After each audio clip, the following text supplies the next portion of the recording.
தென்னானுடைய சிவனே போற்றி, எந்நாட்டவர்க்கும் இறைவா போற்றி.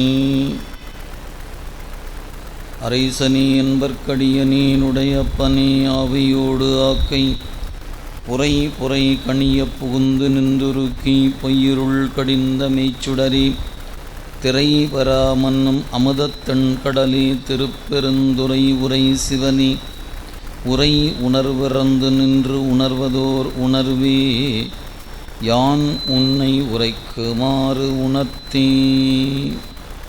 வேத நெறிதழை தொங்க மிகு செய்வத்துறை விளங்க பூதப் பரம்பரை பொலிய, புனிதவாய் மலர்ந்து அழுத சீத வளவயற் புகலி, திருஞான சம்பந்தர் பாதமலர்தலை கொண்டு திருத்தொண்டு பரவுவாம்.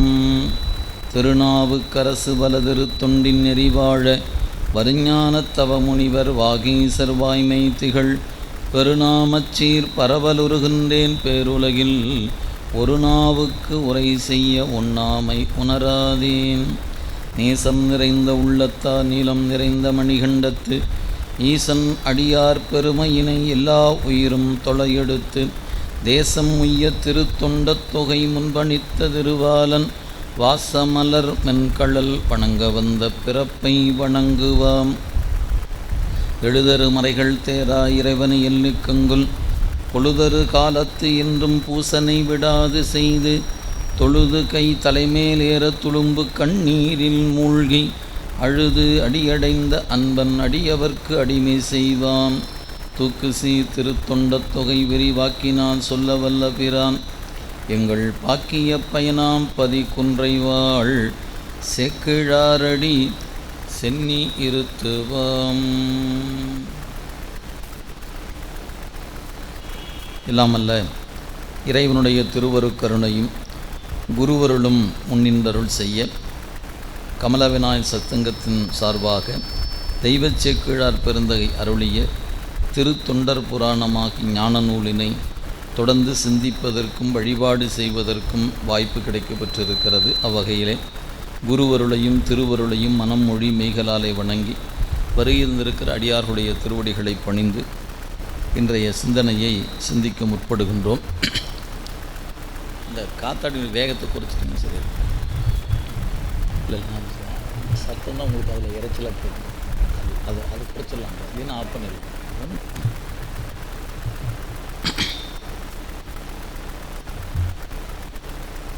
நம்முடைய சேக்கிழார் பெருந்தகை அருளிய திருத்தொண்டர் புராணத்தில் இன்றைய நாளில் நாம் பெருமிழலை குறும்ப நாயனார் என்று போற்றப்பெறுகின்ற அடியவருடைய வரலாற்றை சிந்திக்க முற்படுகின்றோம். நாம் கடந்த வகுப்பில், நேற்றைய வகுப்பில் குலச்சிறை நாயனாருடைய அருள் வரலாற்றை சிந்தித்தோம். அதன் தொடர்ச்சியாக பெருமிழலை குறும்ப நாயனாருடைய அருள் வரலாற்றை சிந்திக்க முற்படுகின்றோம். நம்முடைய நம்பி ஆரூரர் பெருந்தகை திருத்தொண்டத் தொகை என்கிற அந்த திருப்பதிகத்தில் பெருமிழலை குறும்பர்க்கும் பேயார்க்கும் அடியேன் என்று இரண்டு நாயன்மார்களை இந்த வரியில் குறித்து வணங்குகிறார்கள். அல்ல, பெருமிழலை குறும்பர்க்கும் பேயார்க்கும் என்று அவங்க இருவரையும் போற்றுகிறார். இங்கே பெருமிழலை என்று சொல்லப்பெறுவது அவருடைய தலத்தின் பெயர் மிழலை என்று சொல்லக்கூடிய அந்த ஊரை குறிப்பது. அந்த பெருமிழலை என்ற ஊரில் குறும்பர் என்று சொல்லப்பெறுகின்ற அந்த திருநாமம் உடையவராக இருப்பவர் என்பதனால் பெருமிழலை குறும்பனார் அப்படின்னு சொல்லுகிற சொல் அவருக்கு இடம்பெற்றிருக்கிறது. எனவே அந்த மிழலை குறும்பர் அப்படின்னு போற்றப்பெறுகிறார். அவருக்கும் அடுத்திருக்கக்கூடிய பேயார் என்று சொல்லப்பெறுகின்ற காரைக்கால் அம்மையாருக்கும் நான் அடியேன் என்பது தான் நம்பி ஆரூரர் பெருமான் இந்த வரியில் குறித்திருக்கிற செய்தி. நம்முடைய திருத்தொண்டத் தொகை அப்படிங்கிற பதிகம் நாயன்மார்களை வணங்குகிற பொழுது ஒவ்வொரு வகையாக வணங்குகிறது. அதில் எல்லாரையும் ஒரே போல் வணக்கம் செலுத்தினார்னு சொல்ல முடியாது. ஒரு வரியில் வணங்குகிற நாயன்மார்கள், அரை அடியில் வணங்குகிற நாயன்மார்கள், 1.5 அடியில் வணங்குகிற நாயன்மார்கள் அப்படின்னு அந்த வரியை நீங்கள் பார்த்தீங்கன்னா பிரித்து எடுத்துக்கொள்ள முடியும். திருத்தொண்டத் தொகை 8 சீர் உடைய கொல்லி கவ்வானம் என்கிற பண்ணில் அமையப்பெற்ற திருப்பதிகம். இறைவன் அடியெடுத்து கொடுத்தது அரையடி எடுத்து கொடுத்தார். தில்லைவாழ் அந்தனதம் அடியார்க்கும் அடியே 4 சீர் சாமி சொன்னார். அடுத்த 4 சீர் நம்பி ஆரூரர் சொன்னார். அவர் சொல்லும் பொழுது நமக்கு திருநீல கண்டத்து குயவனார்க்கு அடியேன்னார். அப்போ அரையடி சுவாமி இது, மீதி அரையடி தான் நம்பிகளுடைய திருவாக்கு. அப்போ 2 சேர்ந்து ஒரு அடியாக நிற்கிது. 8 சீர் ஒரு அடி என்று சொல்லப்பெறுவது. அந்த பண்ணின் அமைப்பு 8 சீர் உடையது, தாண்டகம் போல் 8 சீர் உடையது. அப்போ அரையடியில் இறைவன் அடியெடுத்து கொடுக்க மீதி அரையடியை சொல்லி வணங்குறார். அப்போ நம்முடைய நாயன்மார்களை வணங்கும்போது நிறைய நாயன்மார்களை அரையடியில் வணங்கியிருக்கிறார். நாவுக்கரசர் முதலான பெருமக்களை ஒரு அடியில் வணங்குறார். திருநின்ற செம்மையே செம்மையா கொண்ட திருநாவு கரையந்தன் அடியார்க்கும் அடியே. இப்போ நாம் பார்க்கக்கூடிய இந்த 2 பெருமக்களும் அரையடியில் 2 பேர்த்த வணங்கிட்டார். அப்போ என்ன சொல்லலாம்? காலடியில் வணங்கியிருக்கிறான்னு சொல்லலாம். அவ்வளோதான் அவங்களுக்கு இடம் கொடுத்துருக்கிறார், வேறு ஒன்றுமே சொல்லலை. பெருமிழலை என்பது ஊர், குறும்பர் என்பது ஒரு இனம் என்று சொல்லப்பெறுகிறது. இன்றைக்கி கூட நீங்கள் குறும்பர் இனம் என்ற ஒரு இனம் இருக்கிறது நீங்கள் பார்க்க முடியும். அந்த இனத்தை சார்ந்தவர். மிழலை என்ற ஊரை சார்ந்ததுனால பெருமிழலை குறும்பர் அப்படிங்கிற ஒரு ஆராய்ச்சியை CKS ஐயா அவர்கள் எடுத்து பதிவு செய்கிறாங்க. ஏன்னா இன்றைக்கும் அந்த பகுதியில் இருக்கக்கூடிய ஒரு இனம் குறும்பர் என்று சொல்லக்கூடிய பெயர் வழக்கம் இன்றைக்கும் இருக்கிற காரணத்தினால அந்த குறும்பர் என்பது ஒரு இனத்தின் பெயராக இருக்க வேண்டும். எப்படி சேக்கிழார் அப்படின்பது ஒரு குடியின் பெயர், அது அவருக்கு அருண்மொழி தேவர் என்ற இயற்பெயர் நீங்கி குடியின் பெயரே அவர் பெயராக ஆயிற்று. அதனால் சேக்கிழார் அப்படி சேக்கிழான் என்று நூலில் போற்றுவதை நம்ம பார்க்கிறோம். அப்போ அதுபோல் இங்கே சொல்லும் பொழுது பெருமிழலை குறும்பர் என்று சொல்லக்கூடியது ஊரினுடைய பெயரும் மரபு பெயரும் இணைந்து பெருமிழலை குறும்பர். அவ்வளோதான் சொல்கிறார். இவர் என்ன பணி செய்தார் அல்லது என்ன தொண்டு செய்தார், இவருடைய கொடை அல்லது இவருடைய வீரம் ஏதாவது இந்த திருத்தொண்ட தொகையில் குறிக்கப்பெறுகிறதா அப்படின்னு கேட்டால் ஒன்றுமே இல்லை. எந்த ஒரு குறிப்பும் இந்த அரையடியில் இவரை பற்றிய காலடியில் எந்த குறிப்பும் இல்லை. ஊர் பேர் இருக்கிறது, அவருடைய மரபு பெயர் அவருடைய பெயராக இருப்பதுனால இந்த 2 தவிர்த்து வேறு எந்த செய்தியும் இல்லை. இவர் வேளாளரா இல்லை ஒரு கொடையாளரா ஒரு அரசரா இல்லது என்ன அப்படின்னு கேட்டால் எந்த குறிப்பும் அந்த வரிகளில் நமக்கு காணப்பெறலை. இதை வைத்து கொண்டு தான் நம்பியாண்டார் நம்பிகள் திருத்தொண்டர் அந்தாதி பாடுறாங்க. அதை கொண்டு நம் சேக்கிழார் பெருமானுடைய வரலாற்றை விரித்து தருகிறார்கள். முந்தைய புராணம் போல இவருடைய வரலாறும் 11 பாடல் உடையது இவருடைய வரலாறு. அந்த வகையில் நாம் இப்பொழுது சேக்கிழாருடைய வாக்கில் இவருடைய வரலாற்றை சிந்திக்கலாம். சூத நெருங்கு குலைத்தெங்கு பலவு பூகம் சூழ் புடைத்தாய் வீதி தோறும் நீற்றின் ஒளி விரிய மேவி விளங்கும் பதி நீதி வழுவா நெறியினராய் நிலவும் குடியால் நெடு நிலத்து மீது விளங்கும் தொன்மையது மிழலை நாட்டு பெருமிழலை. இங்கே சொல்லும்பொழுது சொல்கிறார், நல்ல மாமரங்கள் சூழ்ந்திருக்கக்கூடிய சூதம் என்பது மாமரத்தை குறிப்பது. சூதம் நெருங்கு குலை தெங்கு, தெங்கு தென்னை மரம், மாமரம் தென்னை மரம், பலா என்கிற பலாமரம், அவற்றோடு பாக்கு கமுகு என்று சொல்லக்கூடிய பாக்கு. அப்போ மா தென்னை பலா என்று சொல்லக்கூடிய இவையெல்லாம் இருக்கக்கூடிய சோலை உடையதாக அந்த பகுதி இருக்கிறது. எனவே சூழ் புடைத்தாய் வீதி தோறும் நீற்றின் ஒளி விரிய மேவி விளங்கும் பதி. அந்த தலம் எப்படி இருக்குதுன்னு கேட்டால், இந்த திருநீற்று நெறியில் நிற்கக்கூடிய மக்கள் மிகுதியாக இருக்கக்கூடிய ஊராக இருக்கிறது. அதனால் வீதிதோறும் நீற்றின் ஒளி, திருநீற்றினுடைய ஒளியானது நீங்கள் எல்லா வீதியிலும் பார்க்கலாம். இதுதான் அந்த பகுதியில் இருக்கக்கூடிய ஒரு நிலை அப்படின்னார். சரி, அவங்க வேத நெறியில் அறிவுறுத்தப்பட்ட அறநெறியில் அறிவுறுத்தப்பட்ட ஒழுகலாறுகளை வழுவாது பின்பற்றுகிற மக்கள். அதனால் சொன்னார், நீதி வழுவா நெறியினராய், நீதி வழுவா நெறியினராய், நிலவும் குடியால் நெடுநிலத்து. அந்தந்த பகுதியில் இருக்கக்கூடிய அந்த மக்கள் அவரவர் குடிக்கு ஏற்றாற் போல அவருடைய தொழில்களை செய்து நீண்ட காலமாக பெருமை உடையதாக விளங்கும் தொன்மையது அப்படின்னு குறித்தார். இந்த பகுதி எங்கே இருக்குது? மிளலை நாட்டு பெருமிழலை. நீங்கள் சுந்தரமூர்த்தி சுவாமிகள் ஊர்த்தொகைன்னு ஒரு பதிகம் பாடுவார். அந்த பதிகத்தில் பார்த்தீங்கன்னா நாட்டுத்தொகைன்னு ஒரு பதிகம் உண்டு, ஊர்த்தொகைன்னு ஒரு பதிகம் உண்டு. அந்த ஊர்த்தொகை நாட்டுத்தொகை என்பது நாட்டுத்தொகையில் வரும்போது தஞ்சை நாட்டு தஞ்சையே, மிளலை நாட்டு மிளலையே என்றெல்லாம் அந்த பதிகத்தில் குறித்திருப்பார். அது மாதிரி மிளலை என்பது ஒரு குறுநிலப்பகுதி. அந்த மிளலை நாட்டினுடைய தலைநகராக இருப்பது பெருமிழலை என்கிற இந்த ஊராக இருக்கிறது. இந்த ஊர் இன்றைய நாளில் புதுக்கோட்டை மாவட்டத்தில் இந்த ஊர் அமையப்பெற்றிருக்கிறது. அங்கிருந்து நீங்கள் நம்முடைய புதுக்கோட்டையிலிருந்து நீங்கள் மேற்கு நோக்கி வருகிற சாலையில் இந்த தலம் அமையப்பெற்றிருக்கிறது என்று CKS ஐயா அவர்கள் தன்னுடைய உரை குறிப்பில் குறித்திருக்கிறாங்க. எனவே தலம் அமைந்திருக்கிற இடம் புதுக்கோட்டை மாவட்டத்தில் அமையப்பெற்று, உங்களுக்கு தெரியும் இந்த குடுமியான் மலை கல்வெட்டுகள்லாம் சொல்லுவாங்க, அந்த பகுதிக்கு பக்கத்தில் இந்த தலம் அமையப்பெற்றிருக்கிறது. அந்த வகையில் புதுக்கோட்டை மாவட்டத்தில் இந்த பகுதி அன்னைக்கு மிழலை நாடு என்று போற்றப்பட்டு இருக்கிறது. அதில் பெருமிழலை என்று சொல்லப்பெறுகிற இந்த தலம் அமையப்பெற்றிருக்குதுனர். எனவே மிழலை நாட்டினுடைய அந்த தலைநகராக இருக்கக்கூடிய பெருமிழலை, அதில் அன்ன தொன்மை திருப்பதிக்கண் அதிபர், அன்ன தொன்மை திருப்பதிக்கண் அதிபர் மிழலை குறும்பனார் சென்னி மதியம் வைத்தவர் தம் அடியார்க்கு ஆன செய்பணிகள் இன்ன வண்ணம் என்று அவர்தாம் உரையா முன்னம் எதிர் ஏற்று முன்னம் உணர்ந்து செய்வாராய் முதிரும் அன்பின் பயன் கொள்வார்.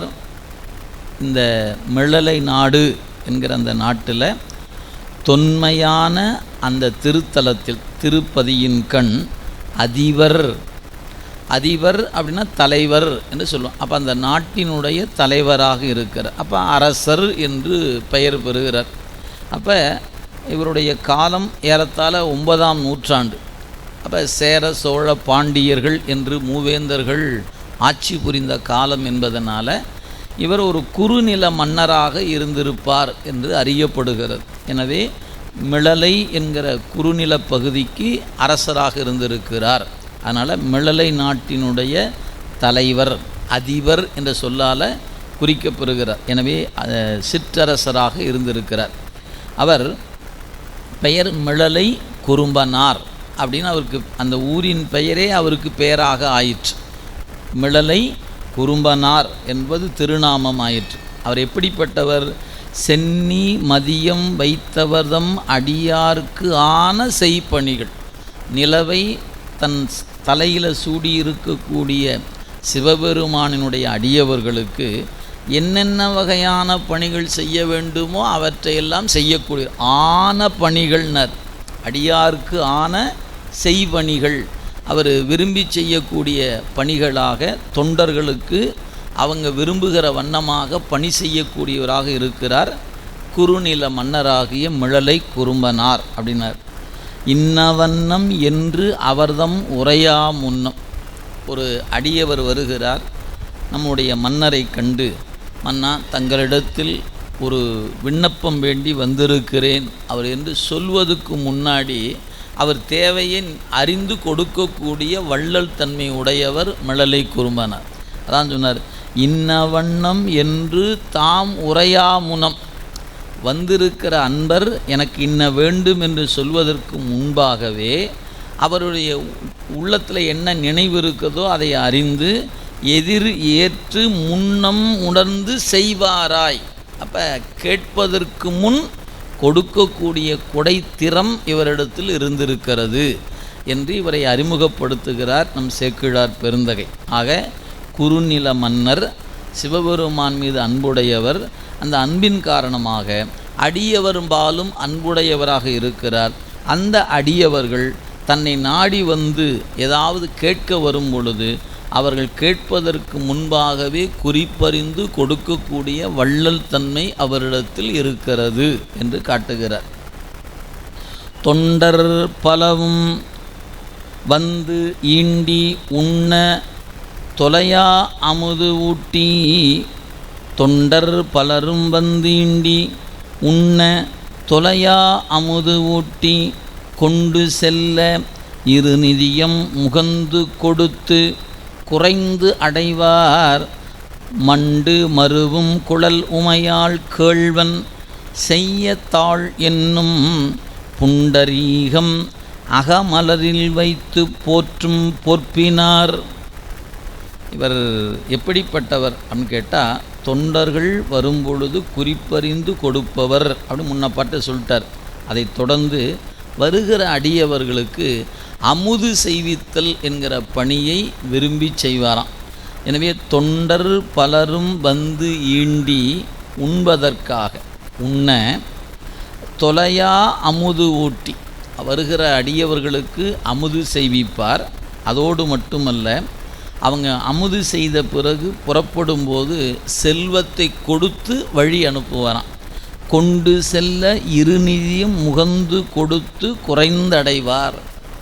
எனவே அமுது செய்வித்தலோடு வருகிற அடியவர்களுக்கு செல்வமும் கொடுத்து அனுப்பக்கூடிய அன்புடையவராக விளங்குகிறார் நம்முடைய பெருமிழலை குறும்ப நாயனார் என்று காட்டுகிறார். அப்போ நம்ம சில நாயன்மார்கள் அமுது மட்டும்தான் செய்தாங்க, செல்வம் கொடுத்து அனுப்புனாங்கன்ற குறிப்பு கிடையாது. ஒரு சில பேர்கிட்ட உண்டு. அந்த வகையில் இவர் அமுது செய்வித்தலோடு செல்வமும் கொடுப்பார். ஏன், இவர் ஒரு குறுநில மன்னர் என்பதனால தன்னிடத்தில் செல்வம் இருந்தது. எனவே அமுது செய்வித்தலோடு செல்வமும் கொடுத்து அனுப்புகிறார் அப்படிங்கிறத நம்ம பார்க்குறோம். இதுவே அமர்நீதியார் வரலாற்றை படிக்கும்போது கந்தை கீழுடை கோவனம் கருத்தறிந்து உதவி அமுது செய்விப்பார். அமுது செய்விப்பதோடு அவங்களுக்கு வேண்டி ஆடை கொடுத்து அனுப்பினார் அப்படிங்கிற ஒரு குறிப்பை நம்ம பார்க்குறோம். காரைக்கால் அம்மையார் அமுது செய்வித்து செல்வமும் கொடுத்து அனுப்புனாங்க. அவங்க வணிகத்தில் சிறந்து விளங்கினாங்க, பெரும் செல்வராக இருந்தாங்க. எனவே செல்வத்தையும் கொடுத்து அனுப்பினார்கள் அப்படிங்கிற ஒரு குறிப்பை நம்ம பார்க்குறோம். அது மாதிரி இவரும் அமுது செய்வித்தலோடு செல்வமும் கொடுத்து அனுப்பக்கூடிய அன்புடையவராக இருக்கிறார். எனவே கொண்டு செல்ல இருநிதியம் முகந்து கொடுத்து அந்த கொடுத்த வகையில் மகிழ்ச்சி அடையக்கூடிய குறைந்தடைவார், வண்டு மருவும் குழல் உமையாள் கேள்வன். ஆக வண்டுகள் மொய்க்கக்கூடிய கூந்தலையுடைய ஏலவார் குழலி என்று போற்றப்பெறுகிற உமையம்மையினுடைய கணவராகிய இறைவனை தன்னுடைய நெஞ்சத்தாமரை என்கிற புண்டரீகம் அப்படின்னர், செய்ய தாளென்னும் புண்டரீகம்னர். இறைவனுடைய திருவடி தாமரைகளை தன் நெஞ்சத்தாமரையில் வைத்து பூசிக்கக்கூடிய அன்புடையவர் மிழலை குறும்ப நாயனார் அப்படின்னு ஒரு குறிப்பு தரார். எனவே புண்டரீகம் அகமலரில் வைத்து போற்றும் பொற்பினார்.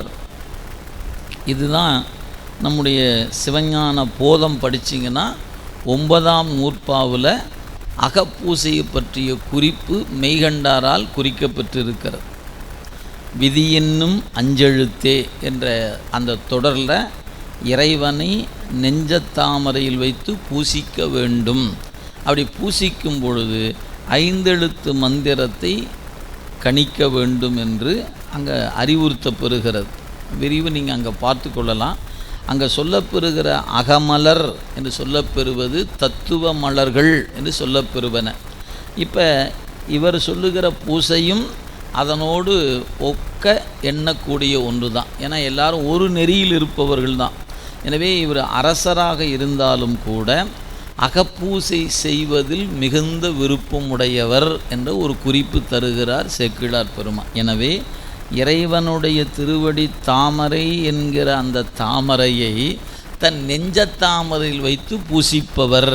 நம்ம நெஞ்சை தாமரை என்று தான் சொல்வது உண்டு, இதயத்தாமரை அப்படின்னு சொல்லுவோம். அப்படி எதிரி தாமரையில் வைத்து பூசிக்கக்கூடியவர் அப்படின்னு. அதனால் நீங்கள் சித்தாந்தத்தில் அந்த 9ஆம் நூற்பாவில் தத்துவ மலர் என்று சொல்லும்போது தாமரை தான் குறிக்கப்பெறுகிறது. அந்த பொகுட்டின் மீது இறைவனை வைத்து அர்ச்சனை செய்து வணங்கி வழிபாடு செய்து வேள்வி செய்து புருவ மத்தியில் அவனை தியானிக்க வேண்டும் என்று அந்த பகுதி நமக்கு விரிவாக சொல்லுகிறது. அந்த குறிப்பை இங்கே வைத்து கொண்டால் அந்த நெறிப்படி வழிபாடு இயற்றுபவர் பெருமிழலை குறும்பநாயனார் என்பதை இங்கே எடுத்து காட்டுகிறார். எனவே புண்டரீகம் அகமலரில் வைத்து போற்றும் பொற்பினார் என்று குறிக்கப்பெறுகிறது. அதனால் நம்முடைய நூலில் சொல்லும் பொழுது அகப்பூசை அப்படிங்கிற ஒரு குறிப்பு பல இடங்களில் காட்டப்படும். குறிப்பாக சாத்திரத்தில் வலியுறுத்த பெறுகிறது. அந்த வகையில் புறமலர்கள் 8 அகமலர்கள் 8 என்று சொல்லுவாங்க. புறத்தே இருக்கக்கூடிய அரளி நந்தியாவத்தை செண்பகம் போன்ற புறமலர்கள் சொல்லுவாங்க. அகமலர் வரும்போது அன்பு அடக்கம் பொறுமை அர்ச்சித்தல் அப்படின்னு சொல்லக்கூடிய வண்ணமாக அதில் ஒரு 8 மலர் சொல்லப்படும். எனவே புறமலர்கள் 8 அகமலர்கள் 8 என்று திருநாவுக்கரசு பெருமான் தன்னுடைய வாக்கில் பதிவு செய்திருக்கிறார். நீங்கள் அவருடைய தேவாரம் படிச்சிங்கன்னா அதிகை வீரட்டானத்தில் பாடின பதிகத்தில் மலர் 8ன்னு பாடியிருக்கிறார். 10 பாடலிலும் 8 மலர் நான்மலர் என்மலர்னு ஒரு பதிகம் முழுக்க பாடியிருக்கிறார். அதே திருநாவுக்கரசர் தனியாக ஆங்காங்கு மலர் வழிபாட்டை வலியுறுத்தி இருக்கிறார். அதே சமயத்தில் நெஞ்சத்தாமரையில் வைத்து வணங்குகிற வழிபாட்டையும் திருநாவுக்கரசு பெருமான் அறிவுறுத்தி இருக்கிறார் என்பதை அவருடைய தேவாரத்தை படிக்கும்போது நீங்கள் பார்க்க முடியும். எனவே என்மலர் என்று சொல்லும் பொழுது அந்த 8 மலர்கள் கொண்டு அகத்தில் பூசிக்கிற அன்புடையவர் பெருமிழலை குறும்பனார். ஏன்னா இங்கே அகப்பூசை என்று வந்ததுனால வெளியே இருக்கக்கூடிய மலரை இங்கே கணக்கில் எடுத்துக்கொள்ள வேண்டியதில்லை. அகமலர்கள் என்று சொல்லக்கூடிய அன்பு அறிவு என்று சொல்லக்கூடிய கொல்லாமை அப்படிங்கிற 8 மலர்கள் கொண்டு இறைவனை பூசிப்பவர் அப்படிங்கிற ஒரு குறிப்பை நாம் இங்கே கருத்தில் வைத்து கொள்ளலாம். அவ்வாறு வழிபாடு செய்கிற அந்த நிலையில் ஒரு நிகழ்வு நடைபெறுகிறது. எங்கள் திருவாரூரில் நம்முடைய நம்பி ஆரூரர் இறைவனால் ஆட்கொண்ட பிறகு திருவாரூருக்கு வந்து அங்கே திருத்தொண்ட தொகை என்கிற பதிகம் பாடிய செய்திகளை பெருமிழலை குறும்பனார் தன்னுடைய இருப்பிடத்திலிருந்து அறிகிறார். அப்படி அறியும்போது இவருக்காக இறைவன் முன் தோன்றி நின்றதும் அடியாரை பாடு என்று சொல்லும் பொழுது அவரே அடியெடுத்து கொடுத்ததும் இதையெல்லாம் தொண்டர்கள் வழியாக அறிந்த பொழுது சுந்தரமூர்த்தி சாமிகள் என்று சொல்லப்பெறுகிற நம்பி ஆரூரர் மீது ஒரு அன்பு இவருக்கு ஊற்றெடுக்கிறது. அந்த அன்பின் வழி நிலையில் நின்று என்ன செய்கிறாரு, நம்முடைய நம்பி ஆரூரர் மீது அளவு கடந்த அன்பை செலுத்த தொடங்குகிறார். அந்த அன்பு முதிர்ந்த நிலையில் அவரை தம்முடைய ஆசானாகவே குருவாகவே அவரை நெஞ்சில் வைத்து பூசிக்கக்கூடிய அளவுக்கு அன்பு வளர்கிறது என்பதுதான் இங்கே காட்டப்படுகிற குறிப்பு. எனவே அடுத்த பாடல் சொல்றார், இத்தன்மையராய் நிகழும் நாள் எல்லையில்லா திருத்தொண்டின் மெய்த்தன்மையினை உலகறிய விதியால் வணங்கி மெய் அடியார் சித்தம் நிலவு திருத்தொண்டத் தொகை பாடிய நம்பியை பணிந்து நித்தன் அருள் பெற்றவர் பாதம் நினைக்கும் நியமம் தலை நின்றார். நம்முடைய நாயனார் மிளலையில் இருந்த பொழுது திருவாரூர் நடந்த நிகழ்வுகளையெல்லாம் அறிந்தார். அறியும் பொழுது இவர் என்ன செய்தாராம் சொல்கிறார் பாருங்க, இத்தன்மையலாய் நிகழும் நாள், அதாவது அகப்பூசை செய்து இறைவனை வழிபாடு செய்து கொண்டு வருகிற நாட்களில் அப்படின்னு சொல்லப்பெறுவது. அப்படி இருக்கக்கூடிய அந்த நாட்களில் எல்லையில்லா திருத்தொண்டின் மெய்த்தன்மையினை உலகறிய, ஆக அடியார்களுடைய செய்தி அவங்க திருநாமத்தை சிவபெருமான் உலகம் அறியுமாறு செய்தது நம்பி ஆரூரர் வழிதான். எனவே அந்த செய்தியை அறிந்த பொழுது இவர் என்ன செய்தாராம், உலகறிய விதியால் வணங்கி மெய்யடியார் சித்தம் நிலவும் திருத்தொண்ட தொகை, திருத்தொண்ட தொகை என்கிற பதிகம் இந்த நூலில் பல இடங்களில் திரும்ப திரும்ப இடம்பெறுகிறது என்பதை மறந்துடாதீங்க. நம்முடைய சேக்கிழார் பெருமான் ஒரு செய்தி ஒரு இடத்துல சொன்னால் திருப்பி சொல்ல மாட்டார். இதுதான் அவருடைய நூலில் இருக்கக்கூடிய அடிப்படையான நூல். ஆனால் திருத்தொண்ட தொகை என்கிற பதிகம் மட்டும் கைலாய சிறப்புல தொடங்கி வெள்ளானை சருக்கம் வரைக்கும் ஆங்காங்கு இந்த பதிகத்தை திரும்ப திரும்ப சொல்லிக்கொண்டே வருவார். ஏன்னா இந்த பதிகம் இல்லைன்னா இந்த புராணம் இல்லை. இது கூறியது கூறல் அப்படிங்கிற இடத்துல வரல, நன்றியின் வெளிப்பாடாக இந்த குறிப்பு காணப்படுவதனால எங்கெல்லாம் வாய்ப்பு கிடைக்கிறதோ அங்கெல்லாம் திருத்தொண்ட தொகையை பற்றிய ஒரு குறிப்பை நம் சேக்கிழார் பெருமான் நமக்கு அருள் செய்து கொண்டு வரார்.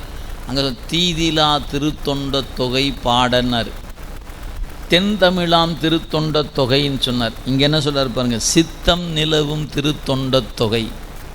நீங்கள் திருத்தொண்ட தொகை என்கிற பதிகத்தை மட்டும் தனியாக எடுத்துக்கொண்டு பார்த்தீங்கன்னா சேக்கிழார் பெருமான் என்னென்ன வகையால் அந்த பதிகத்தை வணங்கியிருக்கிறார் நீங்கள் பார்த்தீங்கன்னா அதுவே ஒரு மணி நேரம் பேசலாம். அத்தனை குறிப்புகள் அந்த பதிகத்தின் பற்றிய தலைப்பு செய்தியில் இருக்கிறது. அறிவை நிலைபெறச் செய்கின்ற திருத்தொண்ட தொகைனா சித்தம் நிலவும் திருத்தொண்ட தொகை. யாருடைய சித்தம்? மெய்யடியார் சித்தம் நிலவும் திருத்தொண்ட தொகை. ஆக மெய் அடியவர்கள் அவங்க அறிவுக்குள்ள நிலை பெற்றிருக்கின்ற திருத்தொண்ட தொகை என்று குறிப்பிடுகிறார். அப்போனா என்ன அர்த்தம்? யாரெல்லாம் தன்னை சிவனடியார் என்று கருதுகிறாங்களோ அவங்களுக்கெல்லாம் இந்த பதிகம் நெஞ்சுக்குள்ளே இருக்கணும்னு அர்த்தம். திருத்தொண்ட தொகை தெரியுமாயா?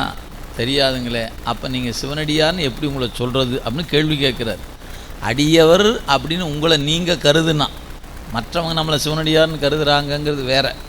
நாம் முதல்ல நினைக்கணும் இல்லையா, நான் ஒரு சிவனடியார் அப்படின்னு உங்கள் நெஞ்சு கருதுமானால் திருத்தொண்ட தொகையை பார்க்காம படிக்கிறதுக்கு முதல்ல நீங்கள் என்ன பண்ணணும், மனனம் பண்ணி வைத்து கொள்ள வேண்டும். மறந்துடாதீங்க.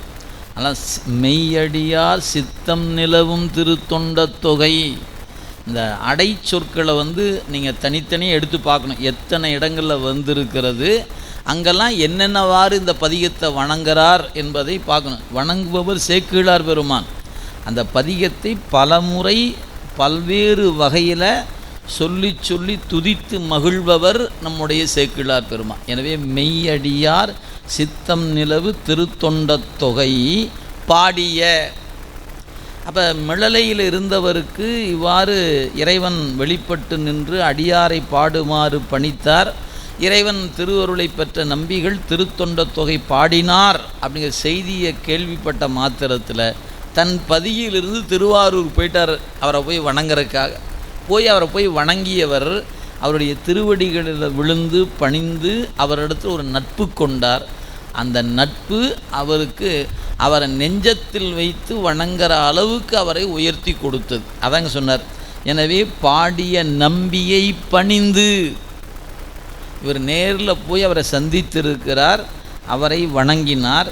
வணங்கிய நிலையில் நித்தன் அருள் பெற்றவர் பாதம் நினைக்கும் நியமம் தலை நின்றார்னர்.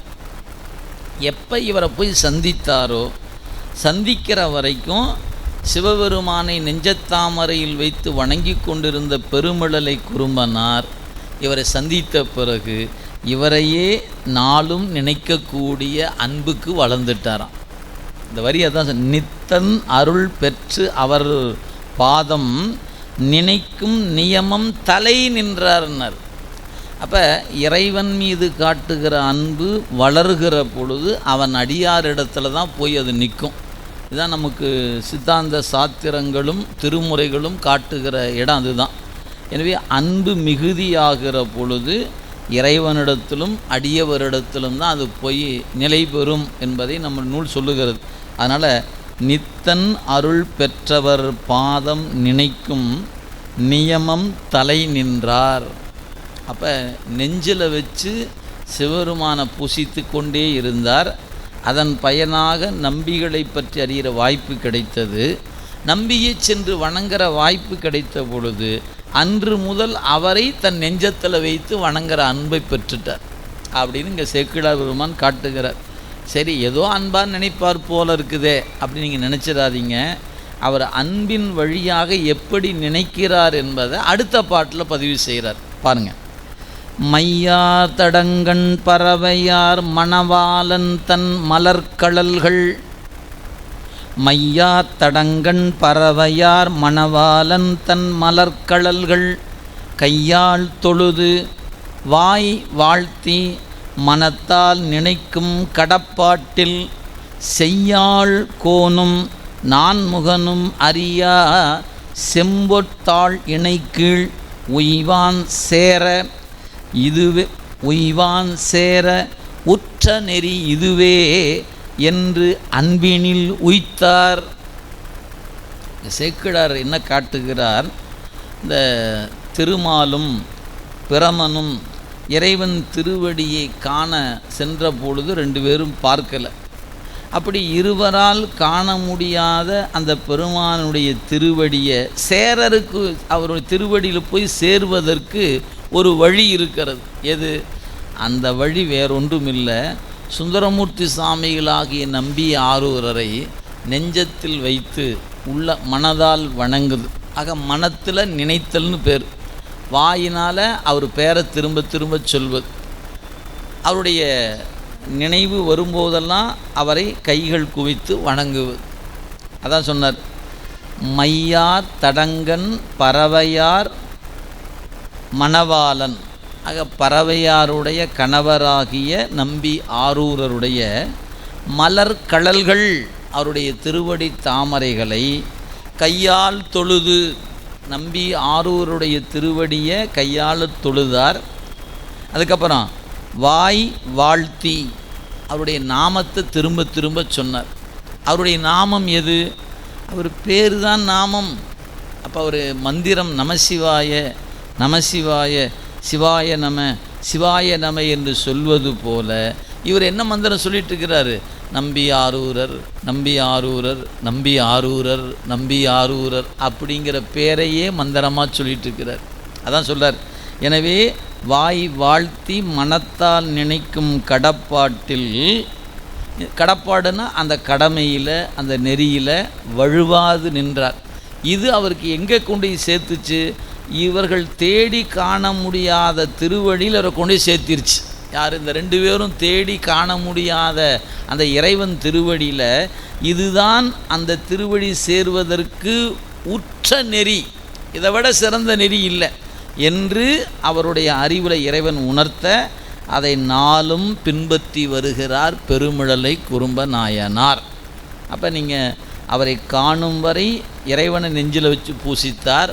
அவரை பார்த்த பிறகு இப்போ குருநாதனாக அவரை ஏற்றுக்கொண்டு அவரை தன் நெஞ்சத்தாமரையில் வைத்து வணங்கவும் வாழ்த்தவும் நினைக்கவும் கடப்பாட்டில் வழுவாது இருக்கிறார்னர். அப்படி அவர் எப்படி இருந்தார் என்பதை அடுத்த பாட்டிலே சொல்கிறார் பாருங்க.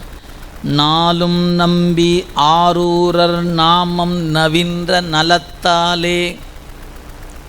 நாளும் நம்பி ஆரூரர், நாளும் நம்பி ஆரூரர் நாமம் நவின்ற நலத்தாலே ஆளும் படியான அணிமாதி சித்தியான அணைந்ததற்பின் மூளும்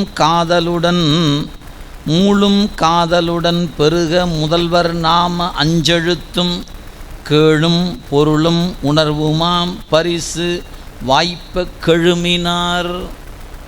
இப்போ நம்பி ஆரூரரை தன் நெஞ்சத்தில் வைத்து வணங்கத் தொடங்கிய நிலையில் அவருடைய திருநாமத்தையே மந்திரமாக சொன்னார். நாளும் நம்பி ஆரூரர் நாமம் நவின்ற நலம். எது நலம் அப்படின்னா அவருடைய திருநாமத்தை சொல்வது நலம். மணிவாசகர் சொன்னார் இல்லைங்களா, கலந்த அன்பாகி கசிந்து உள்ளுருகும் நலந்தானில்லாத சிறியேற்கு நல்கி. அவர் இறைவன் திருநாமத்தை சொல்லாத நலமுடைய எனக்கு நிலந்தன் மேல் வந்து நீள்கடல் காட்டி அருள் செய்தானார். இவர் நமக்கு இங்கே நலம் என்பது நம்பி ஆரூரர் நம்பி ஆரூரர் நம்பி ஆரூரர். அதனால தான் நம்முடைய பெரியவங்க என்ன பண்ணாங்க, நம்முடைய சமய குறவர்களுடைய 4 பேருடைய பேரும் நீங்கள் எழுதி ஒற்றெழுத்தை நீக்கி பார்த்தீங்கன்னா 5 எழுத்து தான் நிற்கும். நீங்கள் அவங்க திருநாமத்தை எழுதும் பொழுது அந்த ஒற்றெழுத்தை நீக்க நம்பி ஆரூரர் அப்படிங்கல நான் இம்மை விட்டுறணும். நம்பி அடுத்து ஆரூரர் அப்படிங்கும்போது அதை நீங்கள் சேர்த்து எழுதி பார்த்தீங்கன்னா புள்ளி வைத்த எழுத்தை நீக்கிட்டு பார்த்தீங்கன்னா 5 எழுத்து நிற்கும். திருநாவுக்கரசர் அப்படிங்கிற பேர் எடுத்து நாவுக்கரசர் அப்படின்னு எடுத்திங்கன்னா 5 எழுத்தான் நிற்கும். இன்று நம்முடைய பெருமக்களுடைய பெயரே மந்திரம் என்று பொருள். அதுக்கு என்ன சொல்லுவாங்கன்னா குரு பஞ்சாக்கரம் என்று சொல்லுவாங்க. குருநாதனுடைய பெயரே மந்திரம். அதான் தெளிவு குருவின் திருநாமம் செப்பல், தெளிவு குருவின் திருவார்த்தை கேட்டல் என்று நம்முடைய திருமந்திரமும் அதை நமக்கு அறிவுறுத்துகிறது. எனவே குருநாதனுடைய பெயர் மந்திரம், அவர் பேரே மந்திரம்தான். அப்போ நம்பிகளை தன் உள்ளத்தில் கொண்டதுனால நம்பி ஆரூரர் நம்பி ஆரூரர் என்ற மந்திரத்தை சொல்லிக்கிட்டே இருந்தார். அட்டமா சித்தி தானாக கைவர பெற்றதான் அவருக்கு. இவருடைய திருநாமத்தை சொன்னதுனால அட்டமா சித்தி, இது நீங்கள் திருமந்திரம் எடுத்து படிச்சிங்கன்னா எவ்வளவு கடினம்னு தெரியும் உங்களுக்கு. ஏன் அந்த சித்தி பெறணும்னா இன்ன வகையான ஆசனம் இருக்கணும், இன்னவாறு மூச்சை இழுத்தணும் இருத்தணும் விடணும். அதில் சக்கர அமைப்புகள் இருக்குது. அந்தந்த சக்கரத்தில் அந்தந்த மூர்த்திகளை அதுக்குரிய எழுத்துக்கள் பீஜம் அதெல்லாம் ஒன்று ஒன்றா படிப்படியாக சொல்லி ஆதார யோகம்னு அதுக்கு பேர். அதில் பயிற்சி எடுத்து கொண்டு வந்தீங்கன்னா ஒரு நாளைக்கு அது ஆதாரம் கடந்து நிராதார யோகத்துக்கு போகும். நிராதார யோகத்துக்கு போச்சுன்னா மெல்ல உங்களுக்கு அட்டமா சித்தி வாய்க்கப்பெறும் என்று திருமந்திரத்தில் இதை பற்றிய விரிந்த குறிப்புகள் இருக்கின்றன. நீங்கள் அட்டமா சித்தியை பற்றி அறிந்துக்கணும் அப்படின்னு நினச்சிங்கன்னா திருமந்திரத்தில் தான் விரிவாக அந்த சித்துகளை பற்றிய செய்திகள் இருக்கிறது. ஆனால் நம்முடைய நாயன்மார்கள் அந்த சித்துகளை பயன்படுத்தவில்லை என்ற குறிப்பும் இருக்கிறது. இன்றைய உலகம் சித்து வேலைக்கு தான் முதன்மையான இடம் கொடுக்கும். அப்படி ஏதாவது ஒன்று பண்ணுனா தான் கூட்டம் அங்கே போகும். இந்த நம்ம பெருமக்கள்லாம் அப்படிலாம் எதுவும் பண்ணாதனால யாரும் அங்கெல்லாம் போகிறதில்ல, கூட்டம் போகிறதில்ல, எதுவும் இல்லை. இதுதான் நம்ம இன்றைக்கி பார்க்குறோம். எனவே சித்துக்களை பயன்படுத்தினால் அந்த உயிர் இறைவன் திருவடியில் போய் சேருவதற்கு நீண்ட காலம் ஆகிடும். எப்போவுமே நம் பெருமக்கள் யாரும் அதை பயன்படுத்துவதில்லை. திருவருளைத்தான் முன்னிறுத்தினாங்க.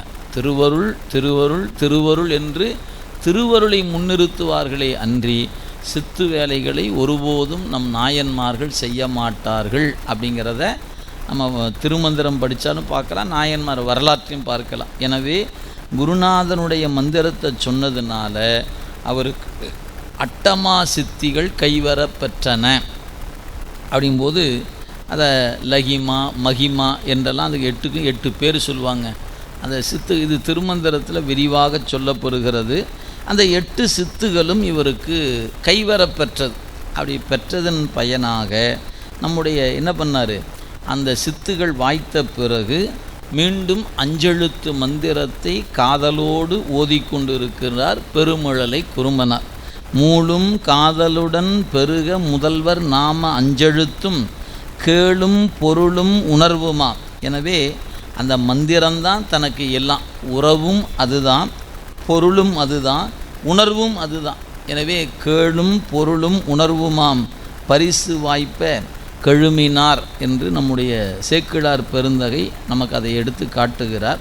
எனவே அனிமா முதலான 8 வகையான சித்துகளை நம்முடைய நாயனார் பெற்றார் என்பதை கொடுத்துருக்கிறாங்க.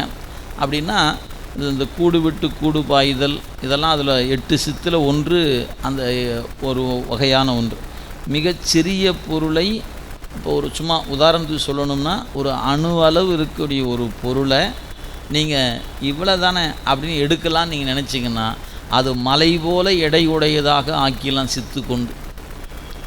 மலையாக இருக்கிற அந்த பொருளை அணுவை போல் லேசாக தூக்கிடலாம் சித்து வைத்து. அப்போ மலையை அணுவை விட எளிமையாக ஆக்கலாம், ஒரு அணுவை மலையை போல எடையுடையதாக ஆக்கலாம். இதெல்லாம் சித்து கைவர பெற்றுதுன்னா நடக்கும். ஆக இதெல்லாம் நம்ம நூலில் திருமந்திரத்திலேயே குறிக்கப்பட்டிருக்கிறது. அதனால் நமக்கு இவையெல்லாம் அட்டமா சித்தி அனைதரு காலத்தி என்று தேவாரத்தில் அட்டமா சித்தியை பற்றி குறிப்பு இருக்கிறது, நீங்கள் பார்க்கலாம். அதுபோல் வேறு வேறு இடங்களையும் அந்த சித்துக்களை பற்றிய குறிப்புகள் இருக்கிறது. ஆனால் பயன்படுத்திய குறிப்புகள் நம்முடைய நூலில் நம்ம பெருமக்கள் யாரும் அதை செய்யலை.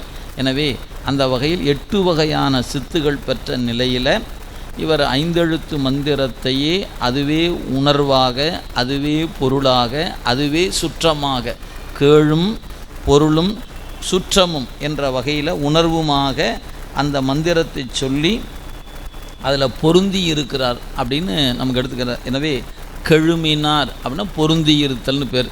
அவ்வாறு இருக்கக்கூடிய நிலையில் நாட்கள் சென்று கொண்டு இருக்கின்றன. அப்படி இருக்கும் பொழுது ஒரு நிகழ்வு நடைபெறுகிறது. என்ன? இன்னவாறு இவர் ஒழுக ஏறு கொடிமேல் உயர்த்தவர்தம் பொன்னம் கழல்கள் மண்ணின் மேல் பொருந்த வந்து வழக்குரைத்து மன்னும் ஓலை அவை முன் காட்டி ஆண்ட வந்தொண்டர் சென்னி மதிதோய் மாடமலி கொடுங்கோளூரை சேர்வுற்றார். ஒரு குறிப்பு தரார். இவ்வாறு பெருமழலை குறும்ப நாயனார் நம்பி ஆரூரர் திருத்தொண்ட தொகை பாடிய பிறகு அவரை போய் சந்தித்துட்டு மீண்டும் தன் பதிக்கு வந்துட்டார். தன் பதியில் இருந்து கொண்டு அவர் மீது அன்பு செலுத்தி கொண்டு இருந்தார். சித்து கைவரப்பெற்றது. முன்பு போலவே இறைவனை அகத்தாமரை வைத்து பூசித்து கொண்டு இருக்கிறார். இப்படி இருக்கக்கூடிய நாட்களில் ஒரு நிகழ்வுனர். என்ன நிகழ்வு? இப்போ சுந்தரமூர்த்தி சாமிகளை பற்றி ஒரு குறிப்பு தரார். அதாவது இன்னவாறு இவர் ஒழுக, பெருமழலை குறும்பர் தன்னுடைய பதியில் இருக்க ஏறு கொடிமேல் உயர்த்தவர் ஆக இடபக்குடி உடைய அந்த பெருமான் சொல்லார். பொன்னம் கழல்கள் மண்மேல் பொருந்த வந்து, அந்த நம்முடைய பெருமான் நடந்து வந்தார். அவருடைய திருவடி தாமரை மண் மீது தோய வந்தார். அதான் சொல்லார். பொன்னம் கழல்கள் மண்ணின் மேல் பொருந்த வந்து நடந்து வந்தாரா இல்லையா? அவர் திருமண பந்தரில் நடந்து வந்தார். இவருக்கு ஆண்டு அருள் செய்வதற்கு புத்தூர்லேருந்து வெண்ணெய்நல்லூர் வரைக்கும் நடந்து வந்தார். சிவபெருமான் நடந்து போனது.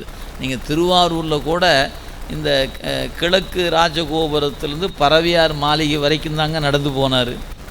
அங்கே கூட ரொம்ப ரொம்ப குறுகிய தொலைவு. ஆனால் இங்கே ஏறத்தாழ 15 கிலோமீட்ரு. இன்றைக்கி நீங்கள் பார்த்தீங்கன்னா தெரியும்.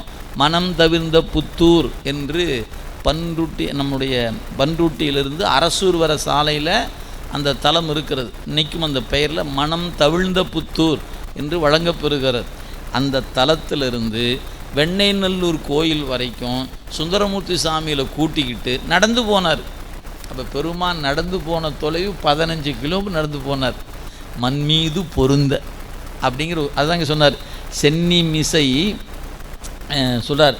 ஆக பொன்னம் கழல்கள் மண் மேல் பொருந்த வந்து வழக்குரைத்து, வழக்காடு மன்றத்தில் வந்து ஓலையை காட்டி வழக்கில் வெற்றியும் பெற்று, எனவே ஓலை அவை முன் காட்டி ஆண்ட, அதுக்கப்புறம் வந்தொண்டர், எனவே ஓலை காட்டி ஆண்ட வந்தொண்டர் அவர் சென்னி மதிதோய் மாடமலி கொடுங்கலூர்.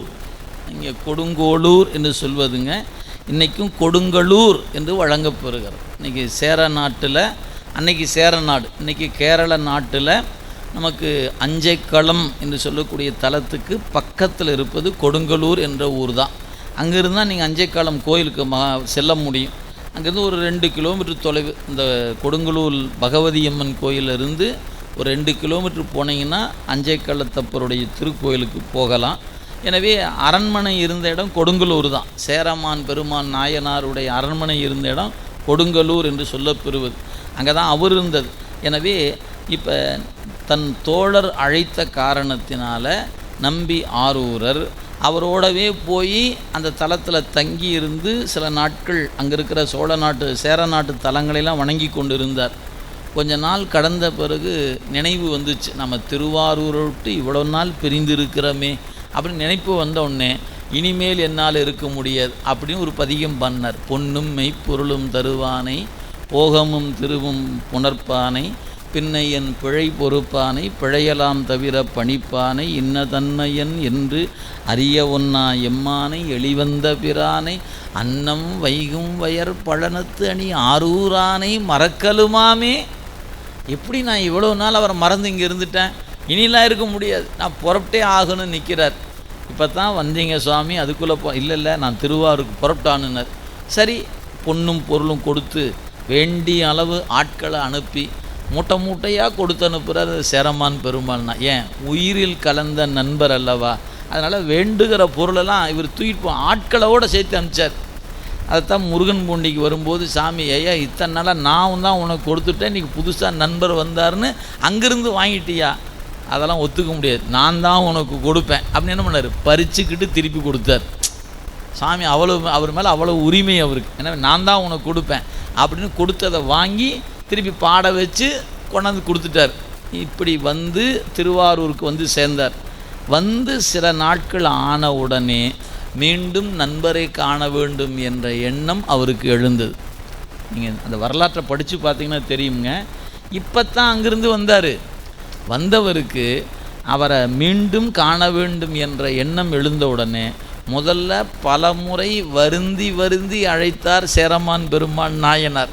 எங்கள் நாட்டுக்கு நீங்கள் வரணும், எங்கள் நாட்டுக்கு வரணும்னு பார்க்கலான்னு சொன்னவர் அப்புறம் ஒருவாறு அவரோட சேர்ந்து போனார். வந்தவர் வந்து சில நாட்கள் ஆன உடனே இப்போ அவரை காண்பதற்காக புறப்பட்டு வந்துட்டார்.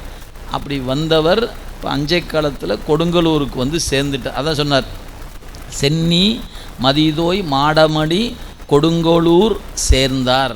அவர் அரண்மனை இருக்கிற இடம் கொடுங்கோளூர் என்கிற இடம். மகாதேவர் கோயில் என்பது அஞ்சை காலத்தில் இருக்கக்கூடிய பெருமானுடைய ஆலயம்.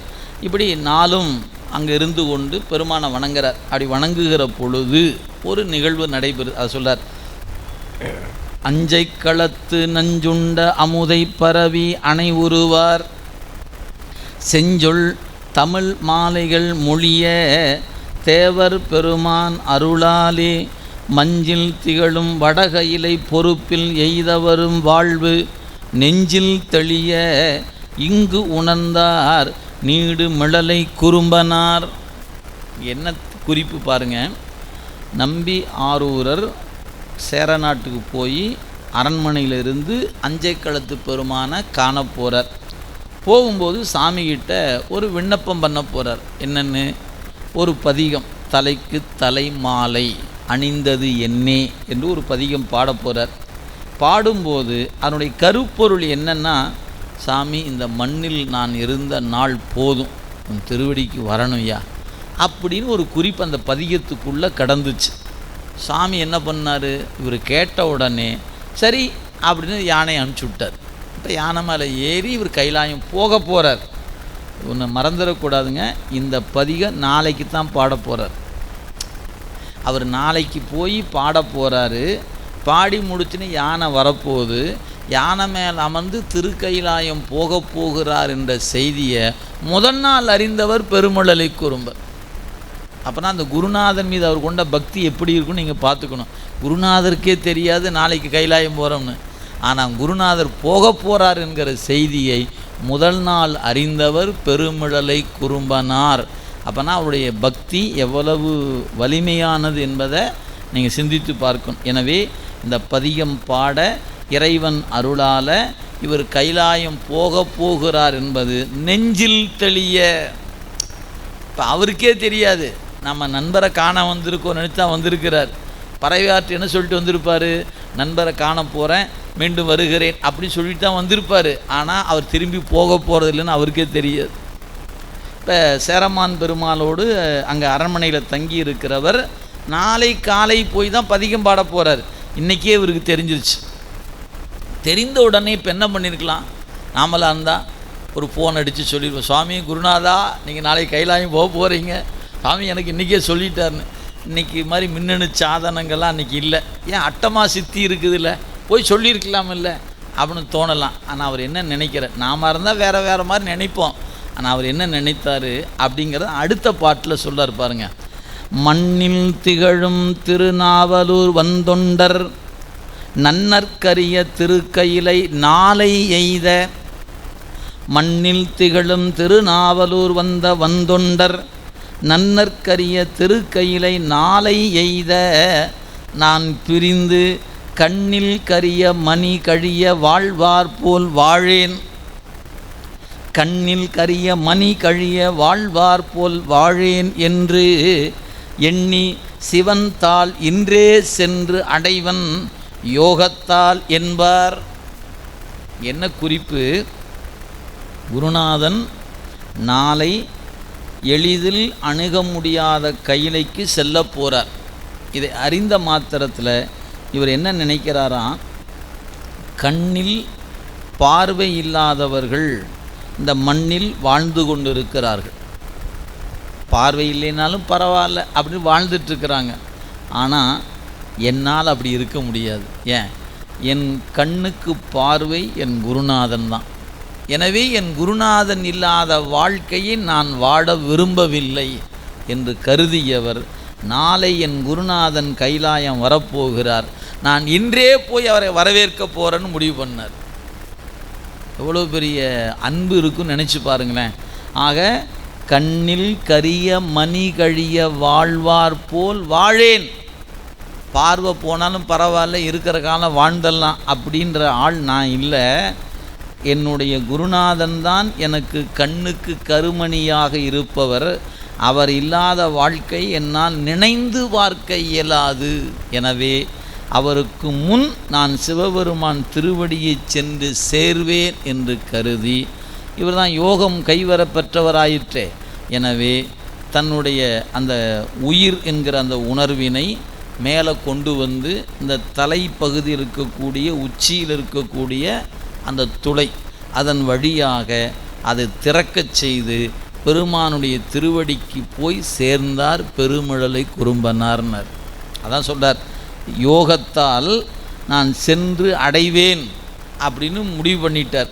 அது முடிவு செய்தவர் என்ன பண்ணாராம், அந்த குறிப்பை விரித்தெல்லாம் சேக்கிழார் சொல்லலைங்க, சும்மா ஒரே பாட்டில் சுருக்கமாக சொல்லிட்டார். பாருங்கள், 4 கரணங்களும் ஒன்றாய் நல்ல அறிவு மேற்கொண்டு காலும் பிரம நாடி வழி கருத்து செலுத்த கபால நடு ஏலவே முன் பயின்ற நெறி எடுத்த மறை மூலம் திறப்ப மூல முதல்வர் திருப்பாதம் அணைவார் கையிலை முன் அடைந்தார். அவருடைய மோட்சம் கபால மோட்சம் என்று பெயர். இது யோகத்தில் நிற்பவர்களுக்கு கைவரப்பெறுகிற ஒரு வகையான அந்த முத்தி நிலை. அதை என்ன சொல்கிறார் பாருங்க, 4 கரணங்களும் ஒன்றாய். கரணம் மனம் புத்தி சித்தம் அகங்காரம் 4. இந்த 4ம் 4ஆக இல்லாமல் ஒன்றா நின்றுச்சு. எதுவாக? சித்தம் என்ற ஒன்று மட்டுமே தொழில்பட மற்றவையெல்லாம் ஒடுங்கி நின்றன. இங்கே 5 பேர் அறிவும் கண்களே கொள்ள அளப்பெரும் கரணங்கள் 4ம் சிந்தையே ஆகன்னு சொன்னார் இல்லையா, அந்த இடத்த பிடிச்சிக்கணும். அப்போ அவர் நினைவு இறைவன் என்ற அவனை பற்றி நினைப்பு மட்டுமே நிற்க மனம் புத்தி அகங்காரங்கள் எல்லாம் ஒடுங்கி நின்றன. எனவே சிந்தனை ஒன்று மட்டுமே அவருக்கு தொழில்பட்டது. எனவே 4 கரணங்களும் ஒன்றாய் நல்ல அறிவு மேற்கொண்டு. நல்லறிவு அப்படின்னா ஞானம் என்று பொருள். ஞானத்தின் அடிப்படையில் கால் அப்படின்னா காற்றுன்னு பேர். கால் என்ற சொல்லுக்கு காற்று என்று பொருள். மூச்சு காற்று அப்படின்னு சொல்கிறோம் இல்லைங்களா, இந்த காற்று நமக்கெல்லாம் இயல்பாக வலது இடது அப்படின்னு 2 வகையாகத்தான் நமக்கு காற்று இயங்குகிறது. நமக்கு இடகலை பிங்கலைன்னு பேர். வலது பக்கத்துக்கு பிங்கலைன்னு பேர், இடகலைன்னு பேர். இந்த 2 வகையாக சுவாசிப்பது நம்ம போல் இருக்கிற இயல்பானவர்கள் சுவாசிப்பது. யோக நெறியில் பின்பற்றுகிறவங்க இந்த மூச்சு காற்றை அடக்கி நின்று அந்த காற்றை முதுகுத்தண்டின் வழியாக மேலே செலுத்துவாங்க. அதுக்கு சுழுமுனா நாடி என்று பெயர். இது நீங்கள் அவ்வளோ சீக்கிரம் இந்த கதவு திறக்காது. அது எப்போ திறக்கும் அப்படின்னு கேட்டால், அந்த மூச்சு பயிற்சியை முறையாக செய்து வந்தால் ஒரு குறிப்பிட்ட அந்த கால எல்லை கடக்கும்போது அந்த வாயில் திறக்கப்படும். அதுக்கு ஒரு பயிற்சி முறை இருக்கிறது. இந்த காற்றை இழுக்கும் பொழுது 1 பங்கு இழுக்கணும். அதை உள்ளே வச்சிருப்பது 4 பங்கு வச்சிருக்கணும். வெளியே விடும்போது 2 பங்கு விடணும். நான் புரிவதற்காக சொல்கிறேன், நான் உண்மையான கணக்கு சொல்லலை. கணக்கு என்பது ஃபார்முலா தான் சரி. 1 பங்கு இழுக்கணும், 4 பங்கு வச்சுருக்கணும், 2 பங்கு விடணும். அப்போ நீங்கள் இப்போ 5 முறை நமசிவாயம் சொல்கிறீங்கன்னு வச்சுக்கோங்களேன். அப்போ 5 முறை நமசிவாயம் சொல்லுற வரைக்கும் நீங்கள் இழுக்கணும், 4 பங்கு வச்சுருக்கணும். 20 முறை சொல்கிற வரைக்கும் 2 மூக்கையும் அடைச்சிக்கணும். 20 முறை எண்ணிக்கை சொல்லணும். அதுக்கப்புறம் 10 முறை காற்றை வெளியே விடணும். அப்போ இழுக்கும்போது 1 பங்கு, இருத்தும்போது 4 பங்கு, விடும்போது 2 பங்கு. இப்படி நீங்கள் மூச்சு பயிற்சியை பண்ணிக்கிட்டே வரணும். இது எண்ணிக்கை கூடிக்கிட்டே போகணும். அதாவது நான் 5ன்னு சொன்ன பாருங்கள், அது 6 ஆகணும், 7 ஆகணும், 8 ஆகணும், 10 ஆகணும், 20 ஆகணும். இப்படி அந்த ஃபார்முலாவில் மாற்றம் இல்லை. இழுத்தலும் இருத்தலும் விடுத்தலும். இந்த இழுத்துதலுக்கு ஒரு பேர், விடுதலுக்கு ஒரு பேர் அப்படின்னு நம்முடைய நூலில் அது யோகத்தில் அதுக்கு தனித்தனி பேர் உண்டு. ரேசகம், கும்பகம் என்றெல்லாம் அதுக்கு தனித்தனி பேர் உண்டுங்க. அப்போ மூச்சு காற்றை இழுத்து இருத்தி வச்சு விடணும். இதை இந்த ஃபார்முலாவில் முறையாக செய்து வந்தால் நம்ம ஒரு நாள் அடைச்சி வச்சுருக்கிறோம் இல்லைங்களா, 2 பக்கமும் அடைச்சி வச்சுருக்கும்போது இந்த காற்று வெளியே போகிறதுக்கு தானே துடிச்சு கொண்டு இருக்கும், எங்கே வெளியே போகுதுன்னு. அப்போ நம்முடைய மூலாதாரத்தில் முதுகுத்தண்டினுடைய அடிப்பகுதியில் ஒரு அடைப்பு இருக்கும். அந்த அடைப்பை இந்த காற்று போய் திறக்கும். அப்படி திறந்துன்னா என்ன ஆகுன்னு கேட்டிங்கன்னா, மூக்கின் வழியாக போகிறதுக்கு பதிலாக அந்த அடைப்பு திறக்கப்பட்டு அப்படியே முதுகுத்தண்டு வழியாக போய் தலை உச்சியில் போய் முட்டும். இங்கே போய் முட்டிய மாத்திரத்தில் இங்கு ஒரு வகையான அமுதம் என்ற ஒன்று இருக்கிறது. அதில் போய் முட்டின உடனே அங்கிருந்து ஒரு மழை பொழியும். அந்த மழை தான் அமுத தாரை என்று சொல்வது. அப்போ இதைத்தான் விநாயகர் அகவல்ல மூலாதாரத்து 3 கணலை காலால் எழுப்பும் கருத்தறிவித்து அமுத நிலையும் ஆதித்தன் இயக்கம் குமுத சகாயன் குணத்தையும் கூறி என்று அவ்வை பிராட்டியார் முழுக்க யோக நெறியில் அந்த அகவல் அருளப்பட்டிருக்கிறது. அது சொல்லப்பட்ட செய்தி அத்தனையும் யோக நெறியில் சொல்லப்பட்ட செய்தி தான். அப்போ மூச்சு பயிற்சியை நீங்கள் செய்து வந்தால் அந்த பயிற்சியின் வழியாக காற்று மேலே ஏறணும். ஏறுனா சகசரதளம் அப்படின்னு இந்த இடத்துக்கு வந்து முட்டும். முட்டிய பிறகு அங்கேருந்து மழை பொழியும். அதை சிந்தித்து இருக்கிறவங்க ரொம்ப நேரம் சிந்தித்திருப்பாங்க. சாப்பாடு இல்லாமல், உணவு இல்லாமல், வெறும் காற்றே உணவாக வாழ்கிற காலம் அது.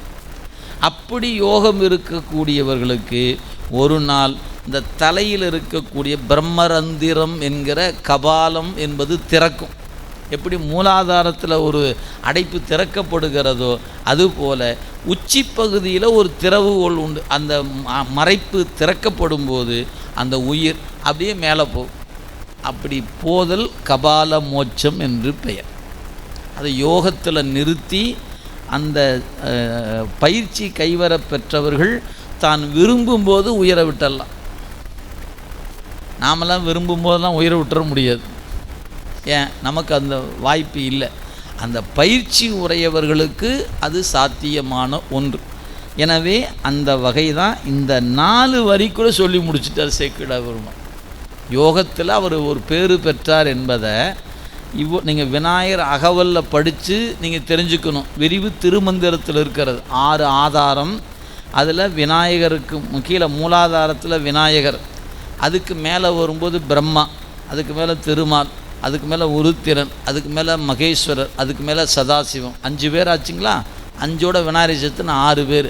6 சக்கரம், 6 ஆதாரத்தில் அதுக்குரிய மந்திரம், தாமரை, எழுத்து, இதெல்லாம் கணக்கு இருக்குது. அதெல்லாம் முறைப்படி நீங்கள் தியானித்து படிப்படியாக மேலே வந்தீங்கன்னா அங்கே மேலே வரைக்கும் போகலாம் அப்படின்னு திருமந்திரம் பாடி இருக்கிறது. அதை இங்கே ஒரே பாட்டை சொல்கிறாரு. 4 கரணங்களும் ஒன்றாய் நல்ல அறிவு மேற்கொண்டு காலும் பிரம்ம நாடி வழியாக, கால்னா காற்று, மூக்கின் வழியாக இயங்குகிற அந்த காற்று, பிரம்மரா நாடி என்கிற சுழுமுனா நாடி வழியாக கருத்து செலுத்த, இப்போ 2 பக்கமும் செல்லாமல் முதுகுத்தண்டின் வழியாக மேலே போய் கபால நடு, இங்கே இந்த தலை உச்சி பகுதிக்கு வந்துருச்சு. கபால நடு ஏலவே முன் பயின்ற நெறி எடுத்த மறை மூலம் திறப்ப. அதனால தான் குழந்தையாக இருக்கிற காலங்களில் உச்சி பகுதியில் பார்த்திங்கன்னா தெரியும், ரொம்ப மெலிதாக இருக்கும் இந்த பகுதி, ரொம்ப பாதுகாப்பாக வச்சுருப்பாங்க. தலைப்பகுதியில் கையை வச்சு அழுத்தினே உள்ளேயே போயிடும், அவ்வளோ ரொம்ப கவனமாக இருக்கணும். அப்புறம் கொஞ்சம் நாட்பட தான் அந்த பகுதி வலிமை பெற்று மறைக்கப்படுகிறது. குழந்தையாக இருக்கும் பொழுது இந்த உச்சி ரொம்ப மென்மையாக இருக்கக்கூடிய இடம். அது நீங்கள் தாய்மார்கள் நிச்சயம் நன்கு உணர முடியும். அதனால் அதுக்கு எண்ணெயை வச்சு அதை ரொம்ப பாதுகாப்பாக வச்சு துணியை போட்டு அடைச்சி வச்சு பாதுகாப்பாக வைத்திருக்கிற நம்ம பார்க்கோம். அதனால் இந்த உச்சி பகுதியினுடைய மறை மூலம் திறப்பனர். இது அவருக்கு ஏற்கனவே பயின்ற நெறி. அந்த பயிற்சி காரணமாக ஏலவே முன் பயின்ற நெறி எடுத்த மறை மூலம் திறப்ப என்னானாரு, கைலாயத்துக்கு போயிட்டு மூல முதல்வர் திருப்பாதம் அணைவார் கையிலை முன் அடைந்தார்னர். அப்போ குருநாதன் நாளை வரப்போகிறார் என்று இன்றே கைலைக்கு சென்றவர் தான் பெருமிழலை குறும்பனார் அப்படின்னார். பயிலை செறிந்த யோகத்தால் பறவை கேள்வன் பாதமுற கைலை பொறுப்பர் அடி அடைந்த மிழலை குறும்பர் கடல் வணங்கி எயிலை புறமென் கொள் சாயல் மகளிர் கிளவி யாழினொடும் குயிலை பொருவும் காரைக்கால் அம்மை பெருமை கூறுவாம். இங்கே சொன்னார், தான் பயின்ற யோக நெறியின் காரணமாக பறவையினுடைய கணவனார் நாளை வரப்போகிறார் என்பதை அறிந்து முதல் நாளே கைலை சென்றவர். எனவே பாத முற கைலை பொறுப்பர் அடியடைந்த மிழலை குறும்பர். நீங்கள் கொஞ்சம் வியந்து பார்த்தீங்கன்னா ஒரு செய்தி என்ன அப்படின்னு கேட்டால், இப்போ நமக்கு இந்த மாதத்தில், அதாவது ஜூலை மாத கடைசியில் நமக்கு நம்பியாருடைய குரு பூஜை வரப்போகிறது. அவருடைய வரலாற்றில் பார்க்கும்போது அவர் போவதை பார்த்து தன் இன்னுயிர் குதிரை மேலே அமர்ந்து அவருக்கு முன்னாடி போனவர் சேரமான் பெருமாள் நாயனார் போனார். இவங்க ரெண்டு பேரும் போகிறதுக்கு முன்னாடி பெருமிழலை குறும்பர் போயிட்டார். பெருமிழலை குறும்பர் போகும்போது எந்த தடையுமே இல்லைங்க, அவர் பாட்டு உள்ளே போயிட்டார் கைலாயத்துக்குள்ளே. ஆனால் சேரமான் பெருமாள் நாயனார் போகும்போது நந்தியம் பெருமான் உள்ளே விடலை, உங்களுக்கு அனுமதி இல்லை, நீங்கள் செல்ல முடியாதுன்னு நிறுத்திட்டார். சுந்தரமூர்த்தி சாமி தான் உள்ளே போகிறார். இவர் பார்த்துக்கிட்டே போனார். போய் உள்ளே போனார், வணங்கினார். சாமி பார்த்து வணங்கி எப்பப்பா வந்தேன்னு, இப்போ தான் சாமி வந்தேன். பேசி முடித்த பிறகு சொன்னார், என் நண்பர் கொஞ்சம் வெளியே இருக்கிறாரு, அவர் கொஞ்சம் வர சொல்லணுன்னார். என்ன, நண்பர் வெளியே இருக்கிறாரா? சரி, அங்கே விடை தேவரை கொஞ்சம் அனுப்பு அப்படின்னார். நந்தியம் பெருமான் அவரை உள்ளே அனுப்புகிறார். அவர் கையை குவித்துக்கிட்டு வேகமாக ஓடி வந்து நின்று மகாதேவா மகாதேவா அப்படின்னு வந்து விழுந்து வணங்கி நிற்கிறார். சாமி சிரிச்சுக்கிட்டே பார்க்குறாரு. உன்னை கூப்பிடவே இல்லையேன்னு எப்படி வந்தேன்னார். புராணத்தில் கடைசி அதுதானுங்க, அழைக்காமலே நீ எப்படி கைலாயத்துக்கு வந்தேன்னு கேட்டார். யார் கேட்குறது? யார்? கைலை பெருமான் கேட்குறார். அப்போ பெருமழலை கேட்டிருக்கணுமா இல்லையா? அவரை கேட்கல, சேரமான் பெருமான் நாயனர் கேட்குறாரு. அதாங்க இன்ன தன்மையை நின்று அறிய ஒன்னா எம்மா. இதெல்லாம் நம்மளால் அறிஞ்சு கொள்ள முடியாது. அது ஏதோ ஒரு காரணம் பற்றி இவங்களுக்குரிய அந்த நட்பினை ஆழத்தை உணர்த்துவதற்காக குருநாதனாக கொண்டதுனால குருநாதனை பிரிந்து வாழ மாட்டேன் என்று கருதி மேலே வந்துட்டார். அவர் கூட நட்பு கொண்டவர், ரெண்டு பேரும் உயிரில் கலந்த நட்பு என்பதனால என் நண்பனை பிரிந்து இருக்க மாட்டேன்னு வந்தவர் அவர். அதனால் சொன்னார், உன்னை அழைக்கவே இல்லை, எப்படியா வந்தனார்? எனக்கு ஒன்றுமே தெரியாது பெருமானே, இவரை கும்பிட்டேன், அந்த கருணை எனக்கு கொண்டாந்து உங்கள் முன்னாடி நிறுத்திடுச்சுட்டார். அதுதான் அதோடு இந்த புராணம் நிறைவடைய போகிறது. கடைசியாக பார்க்க போகிறோம். அப்போ இறைவனுடைய கருணை அந்த நட்பின் ஆழத்தை உணர்த்துவதற்கு அவருக்கு அப்படி செய்தார். ஆனால் இவருக்கு என்ன பண்ணார்? எந்த கேள்வியும் இல்லை. அவர் வர்றதுக்கு முன்னாடி இவர் வரவேற்பதற்காக முன்னாடி வந்துட்டார். அப்படி பெருமிழலை குறும்பர் நம்பிகள் வருவதற்கு முதல் நாள் திருக்கைலாயம் வந்து சேர்ந்தார். எனவே ஆடி சுவாதியில் நம்பி ஆரூருடைய குருபூசை, முதல் நாள் பெருமிழலை குறும்பருடைய குருபூசை. இந்த வழிபாடு இன்றும் நம்ம சிவாலயங்களில் நடைபெற்று கொண்டு இருப்பதை நீங்கள் பார்க்கலாம். அந்த வகையில் நம்முடைய இறைவனுடைய திருவடி அடைந்த பெருமிழலை குறும்பருடைய திருவடியை வணங்கி கொண்டு அடுத்ததாக மயிலை புறம்கொள் மென் சாயல். மயிலையும் காரைக்கால் அம்மையாரையும் கொண்டாந்து நிறுத்தினா மயில் தோற்று போயிடும். அப்படிப்பட்ட சாயல் உடையவங்க காரைக்கால் அம்மையார். அது மட்டும் இல்லை, அவங்க பேசுனாங்கன்னா குயில் தோற்று போயிடும். ரெண்டும் தோற்று போயிடுமா. மயில் சாயலில் தோற்று போயிடும், குயில் அவங்க பாடுனானா இல்லை, பேசினாவே தோற்று போயிடும். அப்படிப்பட்ட அம்மையார் நம்முடைய புனிதவதியார். அவருடைய வரலாற்றை நான் சொல்ல போகிறேன்னு தொடங்குகிறார். மயிலை புறம்கொள் மென் சாயல் மகளிர் கிளவி. கிளவினா சொல் என்று ஒரு கிளவியாக்கம். தொல்காப்பியம் படித்தீங்கன்னா சொல்லை எப்படி தோற்றுவிப்பது அப்படின்னு சொல்லி கிளவியாக்கம் சொல்லணும். அப்போ கிளவி மொழியாலோடு குயிலை பொருவும் காரைக்கால். குயிலுக்கு போட்டியாக இருக்கக்கூடிய, குயில் தோற்று போகிற மென் மதுர மொழி சொல்லுகின்ற காரைக்கால் அம்மையாருடைய பெருமை கூறுவாம் என்று இந்த வரலாற்றை நமக்கு நிறைவு செய்து தருகிறார். எனவே பெருமிழலை குறும்ப நாயனாருடைய வரலாற்றில் 11 பாடல். அவர் மிழலை நாட்டில் மிழலை என்ற தலத்துக்கு உரியவர். ஒரு சிற்றரசராக இருக்கிறார். இறைவன் மீது அன்பு கொண்டார். அதனால் நெஞ்சத்தாமரையில் இறைவனை வணங்கினார். அந்த வணக்கத்தின் காரணமாக சிவனடியார்களுக்கு அமுது செய்வித்து வேண்டிய பொன் பொருள் போன்றவற்றை கொடுத்து வந்தார். நம்பிகள் திருப்பதிகம் பாடியதை அறிந்து, திருத்தொண்ட தொகை பதிகம் பாடியதை அறிந்து அவரை சென்று வணங்கி அவர்கிட்ட நட்பு பாராட்டி அவரை தன் குருவாக ஏற்றுக்கொண்டு தன் பதிக்கு வந்தவர். அவரை நெஞ்சத்தாமரையில் வைத்து வணங்கியதன் பயனாக அட்டமா சித்தியை பெறுகிறார். அதன் பயனாக குருநாதன் நாளை கையிலை போகிற செய்தியை இன்றே அறிந்து அவருக்கு முன்பாக தான் பயின்ற யோகத்தின் அடிப்படையில் முன்பாகவே போய் நின்று வரவேற்றார் பெருமிழலை குறும்ப நாயனார் என்னுடைய வரலாற்றை நமக்கு சேக்கிழார் பெருமான் நிறைவு செய்கிறார். இதில் ஒரு வியப்பு என்ன அப்படின்னு கேட்டிங்கன்னா, நம்பி ஆரூரர் திருத்தொண்ட தொகை பாடிய பிறகு தான் அவர் பார்க்கவே போகிறார். நல்லா சிந்திச்சு பாருங்கள். இன்னும் இவர் பதிகம் பாடிட்டார், பாடின பிறகு தான் இவர் பார்க்கவே போகிறார். அந்த பதிகத்தில் இவரை வணங்கிட்டார் சுந்தரமூர்த்தி சாமி. இந்த பதிகம் பாடும்போது இவர் பெருமிழலையில் இருக்கிறார். ஆனால் பெருமிழலை குறும்பர்க்கும் பேயார்க்கும் அடியேன்னு வணங்கும்போது இவரையும் சேர்த்து வணங்கிட்டார். வணங்கின பிறகு தான் இவர் போய் பார்க்கவே போகிறார். பார்த்த பிறகு பதிகத்தில் சேர்க்கல, பதிகத்தில் பாடின பிறகு தான் இவரையே பார்த்துருக்கிறார். அப்படிங்கிறது எவ்வளோ பெரிய வியப்புன்னு நினச்சி பாருங்கள். நாட்டியத்தான்குடியினுடைய அருளாளராகிய கோட்புலி நாயனாரையும் இனிமேல் தான் பார்க்க போகிறார் சுந்தரமூர்த்தி சுவாமிகள்.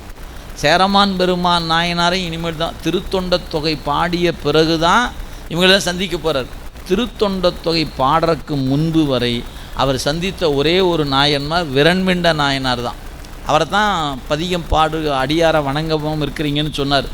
அவரை அந்த பதிகத்தில் வைத்து வணங்கின பிறகு அவர் காலத்தில் இருந்த நாயன்மார்கள் என்று காணும் பொழுது நம்முடைய பெருமிழலை குறும்பர், நம்முடைய களரிற்று அறிவார் என போற்ற பெறுகிற நாயனார், கோட்புலி நாயனார், இவர்களெல்லாம் இவருக்கு பிறகு தான் அந்த பதிகத்திலேயே வைத்து போற்றுகிறார் என்பதை நம்ம பார்க்கிறோம். எனவே பதிகத்தில் போற்றிய பிறகு தான் அவர்களை சந்திக்கிறார் என்பது எண்ணி மகிழக்கூடிய ஒரு செய்தி என்பதை நினைவில் வைத்து கொள்ளுங்கள். இனி நாம் காரைக்கால் அம்மையாருடைய வரலாற்றை சிந்திக்க முற்படுவோம். நம்முடைய நம்பிகள் முன்னையே நாம் பார்த்தோம், பேயார்க்கும் அடியேன்னு வணங்கிட்டார். பெருமிழலை குறும்பர்க்கும் பேயார்க்கும் அடியேன். இப்போ காரைக்கால் அம்மைக்கு அடியேன்னு சொல்லணும், அதை சொல்லலை. அல்லது அவங்க பெற்றோர் வைத்த பேரையாவது சொல்லி புனிதவதியாருக்கு அடியேன்னு சொல்லியிருக்கணும், அதையும் சொல்லலை. சுந்தரமூர்த்தி சுவாமிகள் பேயார்க்கும் அடியேன்னு பாடுறாரு. எங்க பேயின்னு பாடணும் அப்படின்னு ஒரு கேள்வி நம்ம நெஞ்சில் எழுமானால் அதற்கு விடை என்னென்னா, காரைக்கால் அம்மையார் தான் பாடிய பதிகத்தில் தன்னை பேய் என்று தான் சொன்னாங்க, அதனால் பேயார்க்கும் அடியேன்ட்டாங்க. அவங்க பதிகத்தில் பார்த்தீங்கன்னா காரைக்கால் பேய் சொன்ன அற்புத திறந்து அதை எடுத்து படித்து பாருங்கள். அற்புத அந்த நிறைவு பாட்டில் காரைக்கால் பேய் சொன்ன அப்படின்னு தான் பாடினாங்க. எனவே அவரே தன்னை பேய் என்று சொல்வதில் பெருமை கொண்டுவார் என்றால் அதை சொல்லித்தானே நாம் வணங்கணும் அப்படின்னு சொல்லி திருத்தொண்ட தொகையில் அன்னை மொழிந்த மொழியையே பொன்போல் போற்றுகிற வண்ணமாக, முன்னோருடைய மொழியை பொன்போல் போற்ற வேண்டும் என்ற மரபு காரணமாக அங்கே சொல்லும் பொழுது பேயாருக்கும் அடியேன்ட்டார். அப்போ இந்த வரலாற்றை எடுத்துக்கொண்ட சேக்கிழார் பெருமான் பேயார் புராணம்னு பேர் வைக்கல. இது என்னையாது? நம்பி ஆரூரர் காரைக்கால் அம்மையாருக்கு அடியேன் பாடலை, புனிதவதியாருக்கு அடியேன் பாடலை. ஆனால் அவர் எடுத்துக்கொள்ளும் போது பேயார்க்கும் அடியேன் பாடிட்டார். ஆனால் இந்த வரலாற்றை சொல்ல வந்த சேக்கிழார் பெருந்தகை இங்கே அந்த பேரை வைக்காம காரைக்கால் அம்மை என்று எடுத்துக்கொண்டார். ஏன் சேக்கிழார் பெருமான் இந்த பேரை வச்சுக்கிட்டார்? அப்போ நம்ம எண்ணிப்பாங்க, புனிதவதியார் என்ற பெயரையோ அல்லது அவங்க சொன்ன பேயார் என்கிற பெயரையோ சொல்லாமல் காரைக்கால் அம்மை என்ற பெயரை இங்கே ஏன் வைத்து கொண்டார் அப்படின்னு எண்ணி பார்க்கும்போது சி.கே.எஸ். ஐயா அவர்கள் ஒரு குறிப்பு தராங்க. என்ன குறிப்புன்னு கேட்டால், நம்முடைய பெருமான் இவர் கைலாயம் சென்ற பொழுது அம்மையே என்று அழைத்ததுனால அம்மையார் புராணம். அவள் பேயார் அம்மையார்னு சொன்னால் பொருத்தமாக இல்லையே. காரைக்கால் அம்மையார் புராணம் என்பது தான் பொருத்தம்.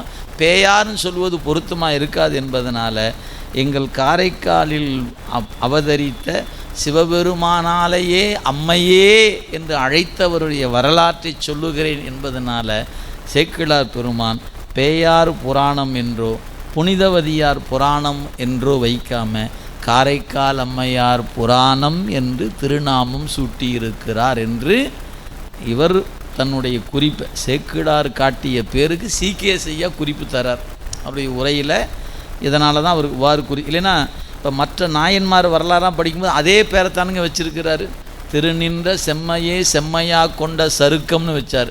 ஏன் பாட்டு அதில் தான் இருக்குது, அதனால் அப்படி வச்சார். திருநாவுக்கரசர் புராணம், திருஞான சம்பந்தர் புராணம் என்று அந்தந்த நாயன்மார் பேரிலேயே புராணம் வரும்போது இவங்க பேரை புனிதவதியார் புராணமில் வச்சுருக்கணும், ஏன் வைக்கல அப்படின்னு ஒரு கேள்வியை அவர் எழுப்பிக் கொள்கிறார். அதுக்கு விடை சொல்லும்போது சிவபெருமானால் அன்னையே என்று அழைக்கப்பட்ட காரணத்தினால் அம்மையார் புராணம், பொதுவாக அம்மையார்னு சொல்லாமல் காரைக்கால் அம்மையார் புராணம் என்று அவருடைய தலத்தை சொல்லி போற்றுகிறார் என்று சி.கே.எஸ். ஐயா அவர்கள் தன் உரை குறிப்பில் கொடுத்துருக்கிறாங்க. எனவே காரைக்கால் அம்மையாருடைய புராணத்தை நாம் ஒருவாறு சிந்திக்க தொடங்கலாம்.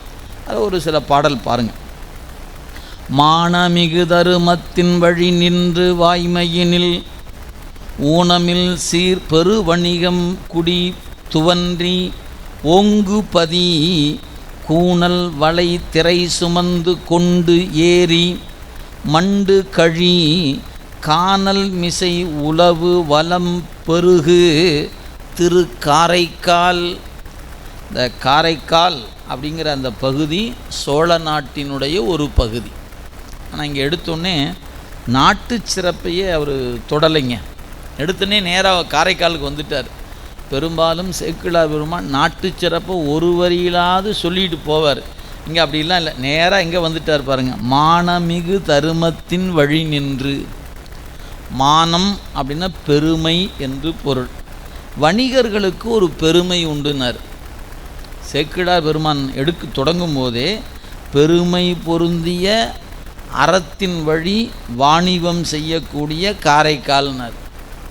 அப்போ அவங்க தருமத்தின் வழி நின்று அப்படின்னு சொல்லுகிறாரே, அப்படி என்னங்க தருமம் அப்படின்னு சொல்லும் பொழுது நம்முடைய சி.கே.எஸ். ஐயா அவர்கள் பட்டினப்பாலை என்ற ஒரு நூல், சங்க இலக்கியத்தில் ஒரு நூல் பட்டினப்பாலை. அந்த பட்டினப்பாலை என்கிற நூல் பூம்புகாரில் வாணிபம் எப்படி நடைபெற்றது என்பதை மிக தெளிவாக பதிவு செய்யப்பட்ட ஒரு நூல். வணிக வீதி அப்படின்னா அந்த வீதியில் என்னென்ன வகையான பொருள்கள் விற்பனைக்கு இருந்தன என்று ஒரு பெரும் பட்டியல் போட்டிருக்கிறார். நீ சிந்திச்சு பார்க்கணும். அந்த பூம்புகார் கடல் கொண்டு விட்டது. பட்டினப்பாலையில் பாடப்பட்ட பூம்புகார் இன்றைக்கி இல்லை, கடல் கொண்டு விட்டது. இன்றைக்கி இருக்கிற பூம்புகார் அதன் பேரை நினைவுபடுத்துவதற்காக பூம்புகார்னு வச்சுருக்குறோம், அவ்வளோதான். அது அந்த பகுதி இல்லை. அப்போ ஒரு 2000 ஆண்டுக்கு முன் இருந்த பூம்புகார் சிந்திச்சு பாருங்கள். அந்த நூலை படிச்சிங்கன்னா அந்த வணிக வீதி எவ்வளவு நீளம், எவ்வளவு அகலம், என்னென்ன வகையான பொருள்கள் அங்கு விற்பனைக்கு இருந்தன என்பதை இந்த நூல் பாடுது. அப்போ நினச்சி பார்த்தீங்கன்னா 2000 ஆண்டுக்கு முன்பே வாணிபத்தில் கொடிகட்டி விளங்கியது தமிழ் இனம் என்பதை பதிவு செய்கிறது பட்டினப்பாலை. இன்றைக்கி நாம் உலகம் தழுவிய அளவில் இருக்கக்கூடிய பொருளாதாரம், உலகம் தழுவிய வாணிபம் என்று என்னென்னமோ பேசிக்கிட்டு உட்கார்ந்துட்டுருக்குறோம். இதெல்லாம் பேசிகிட்டு இருக்கிறோம், கொஞ்சம் கொஞ்சம் நடைமுறைப்படுத்துகிறோம். ஆனால் 2000 ஆண்டுக்கு முன்பே உலகம் தழுவிய வாணிபம் அங்கு நடைபெற்றிருக்கிறது பூம்புகாரில் என்பதை பட்டினப்பாலை என்ற நூல் பதிவு செய்கிறது. அப்படின்னா எவ்வளோ பெரிய வாணிபம் இருந்திருக்கிறது, எவ்வளோ பெரிய பொருளாதாரம் இருந்திருக்கும். நீங்கள் சிந்திச்சு பார்த்தீங்கன்னா மிகப்பெரிய உச்சத்தில் இருந்தது என்பதை காண முடிகிறது. இது நூல் சொல்லுகிற செய்தி இது. ஏன்னா அவங்க கண்ணில் பார்க்காததை நிச்சயம் பாட மாட்டாங்க. இப்போ இன்றைக்கி ஒரு கவிஞர் சென்னையை பற்றி புத்தகம் எழுதுனா என்ன எழுதுவார்? போய் பாருங்கள், தி நகருக்குள்ளே நுழைஞ்சு பாருங்கள், இந்த ரங்கநாதன் தெருவுக்குள்ளே போய் பாருங்கள், முட்டி மோதாமல் வந்துடுவீங்களா என்ன அப்படின்னு தானே எழுதுவார். ஏன், எத்தனை வகையான நகைக்கடை இருக்குது, எத்தனை வகையான துணிக்கடை இருக்குது, எத்தனை மாடியில் இருக்குது, அங்கே எத்தனை பேர் நடந்து போகிறாங்க, ஒரு நாளைக்கு ஒரு நிமிடத்துக்கு எத்தனை பேர் கடந்து போகிறார்கள், இதையெல்லாம் தானே இன்றைக்கி எழுதுகிற ஆள் பதிவு செய்வார். அப்போ இன்றைய காட்சியை ஒரு புலவர் பதிவு செய்வது போல அன்றைய காட்சியை பதிவு செய்தது தான் பட்டினப்பாலை என்கிற நூல். எனவே ஒரு நூல் என்பது கற்பனை கலந்திருக்கும், ஆனால் மெய் இல்லாமல் இருக்காது. மரம் இருக்கிறது, மரம் உயரமாக இருந்துச்சு, எப்படி இருந்துச்சு? வானளாவிய மரமாக இருந்துச்சு அப்படின்னு அந்த உயர்வு நெகிழ்ச்சி அணி என்று வானை தொடும் அளவுக்கு உயர்ந்திருக்குது மரம்னு சொல்லுவாங்க. வானத்தை எந்த மரம் தொடாது, ஆனால் சொல்லும்போது வானை தொடும் அளவுக்கு உயர்ந்திருக்கின்ற மரங்கள். அப்போ உயர்ந்த மரங்கள் இருந்ததுன்னு பொருள், அவ்வளோதான். அதை அணி இலக்கண வகையாக சொல்லும்போது வானை தொடும் அளவுக்குன்னு சொல்வது என்பது அது பொருள் இன்பத்தை கூட்டுவதற்கு அவ்வாறு சொல்லப்படும். அதுக்காக மரமே இல்லாமல் மரம் இருந்துச்சுன்னு எழுதுவாங்களா என்ன? அப்படி எழுதுனா புலவர் பொய் சொல்லார்னு ஆகிடும். பெரும்பாலும் அப்படி செய்ய மாட்டாங்க. உள்ளதை உள்ளவாறு கண்டு அதில் கொஞ்சம் அழகுபடுத்தும் போது கொஞ்சம் அந்த உயர்வு நெகிழ்ச்சி அணி போன்றவற்றை பயன்படுத்தி பாடுவது என்பது தான் புலவருடைய மரபுங்க. அந்த வகையில் காரைக்காலுக்கு என்ன பெருமை அப்படின்னு கேட்டால், மானமிகு தருமத்தின் வழி நின்று. இந்த ஒரு வரிக்கு நீங்கள் பொருள் சிந்திச்சிங்கன்னா, இதற்கு ஏன் சேக்கிழார் பெருமான் இந்த வரியில் இந்த புராணத்தை தொடங்கணும் அப்படிங்கும் பொழுது ஒரு குறிப்பு பட்டினப்பாலையில் காணப்படுகிறது. என்ன குறிப்பு அப்படின்னு கேட்டால், வணிகருக்கு எது பெருமை அப்படிங்கும்போது அந்த நூல் சொல்லுச்சு, கொள்வதும் மிகையாது, கொடுப்பதும் குறைபடாது. இதுதான் அவங்க தாரக மந்திரம். கொள்வது மிகையாக பெறமாட்டாங்க, கொடுப்பது குறைவுபடாமல் கொடுப்பாங்க. அப்படின்னு என்ன அர்த்தம்? 1 கிலோ அப்படின்னு அளவு நீங்கள் நிறுத்துனா 1 கிலோவுக்கு கீழே குறைஞ்சி பொருளை கொடுக்க மாட்டாங்க. 1 கிலோ தான் இருக்குது அது.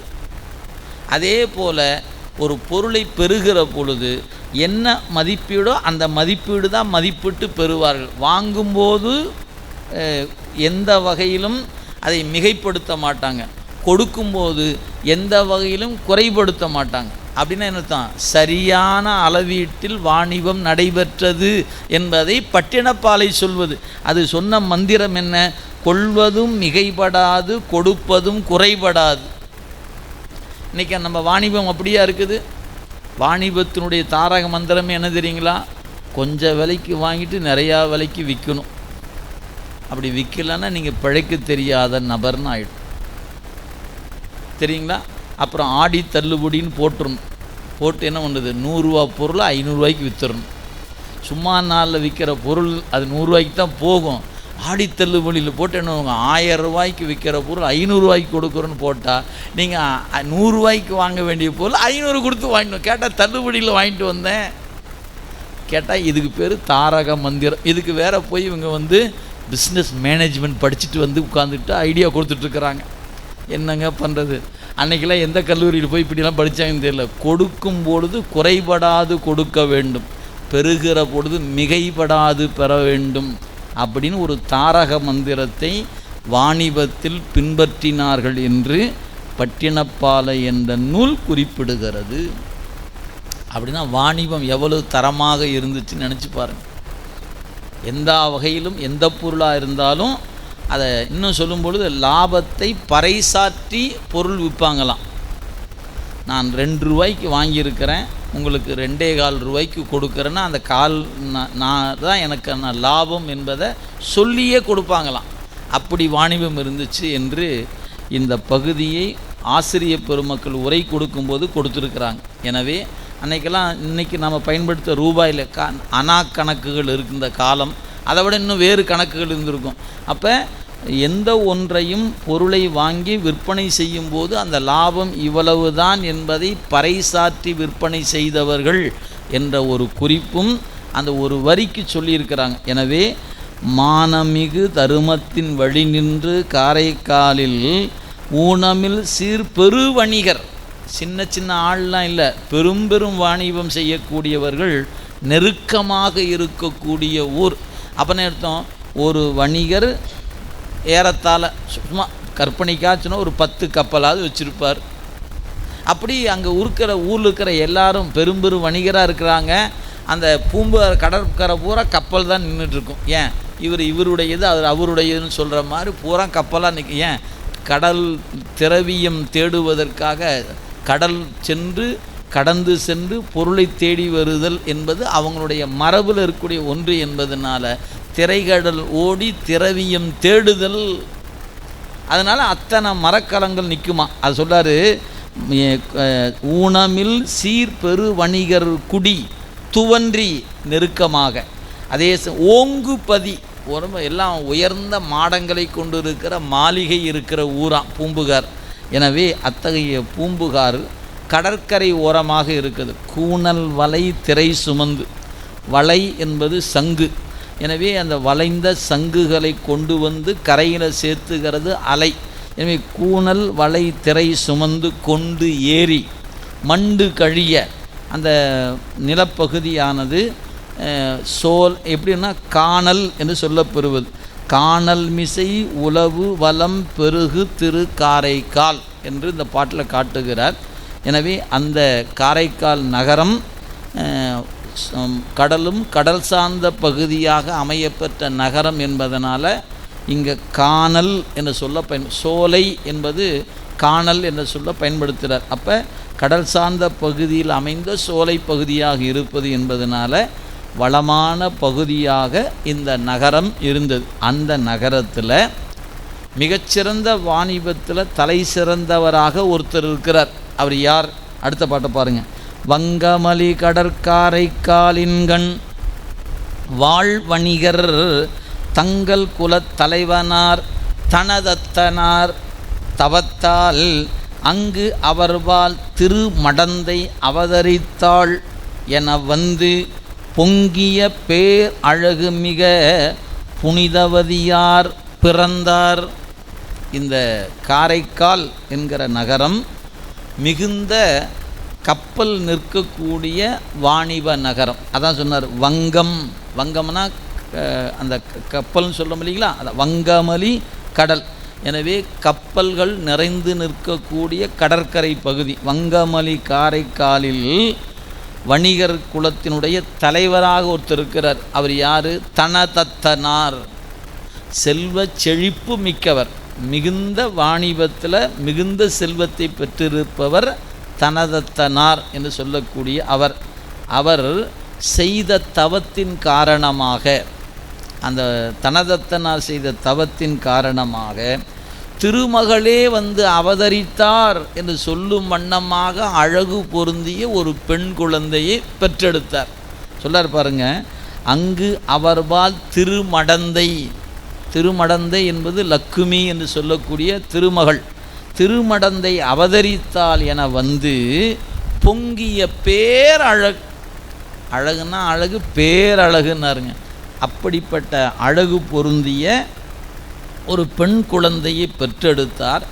அந்த குழந்தைக்கு புனிதவதியார் என்ற திருநாமத்தை சூட்டினார்கள் என்று இந்த பாட்டில் குறித்திருக்கிறார். எனவே காரைக்காலின் பெருமையை ஒரு பாட்டில் சொன்னார். அடுத்த பாட்டில் வணிகர், அதில் பெரும் வணிகராகிய தனதத்தர் அவருடைய செய்தவத்தின் காரணமாக திருமகள் போன்று இருக்கக்கூடிய புனிதவதியார் என்கிற ஒரு பெண் குழந்தையை பெற்றெடுத்தார் நம்முடைய தனதத்தனார். இந்த நிலையில் அவர் வளர்ந்து வருகிறார்கள். வளர்கிற பொழுதே அவங்க பிள்ளை மழலை சொல் பேசும்போதே சிவபெருமானை பற்றி பேசினார். அந்த குழந்தை பேசும்போதே ஏதோ ஒன்றையெல்லாம் பேசலையாம், இறைவன் நாமத்தை பேசக்கூடிய குழந்தையாக.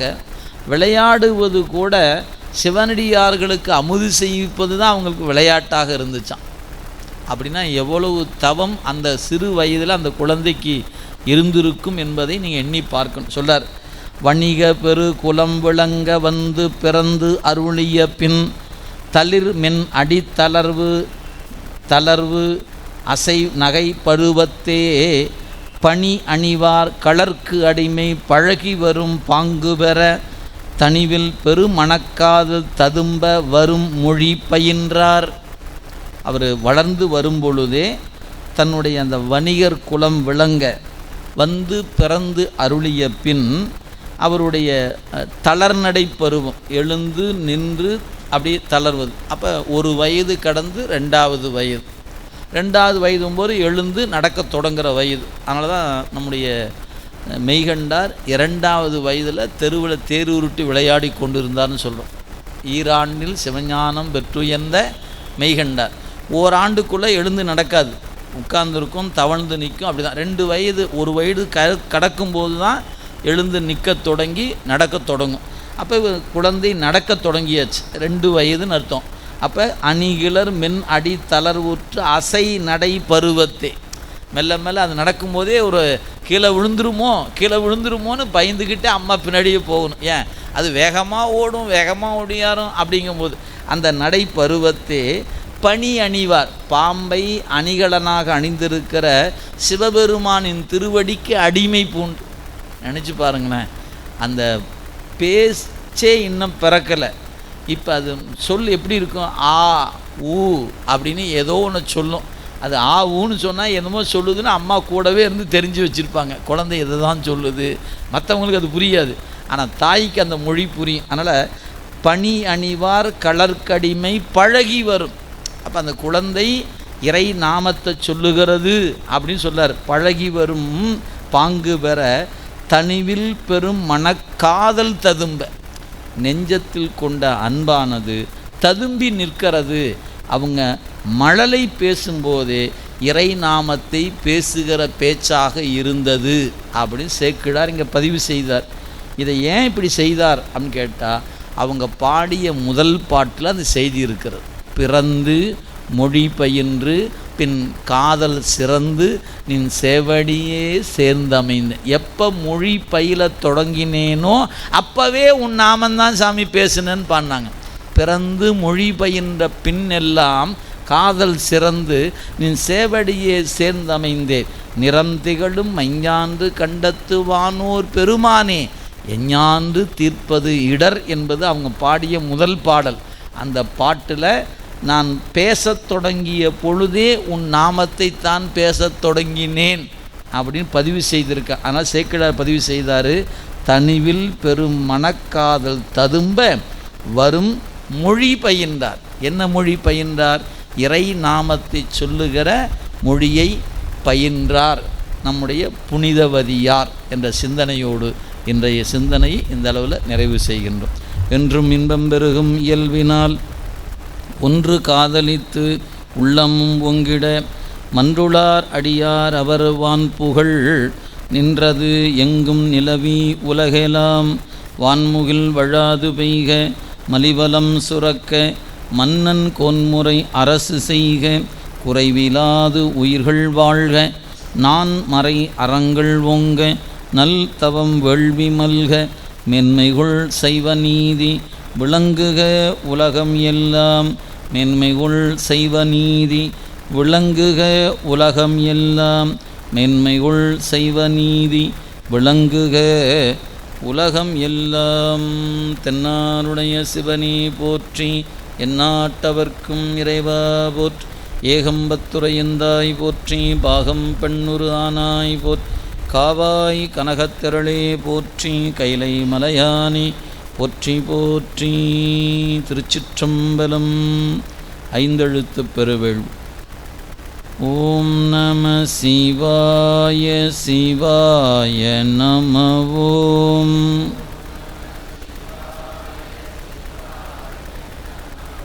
ஓம் நம சிவாய சிவாய நம. ஓம் ஓம் நம சிவாய சிவாய நம. ஓம்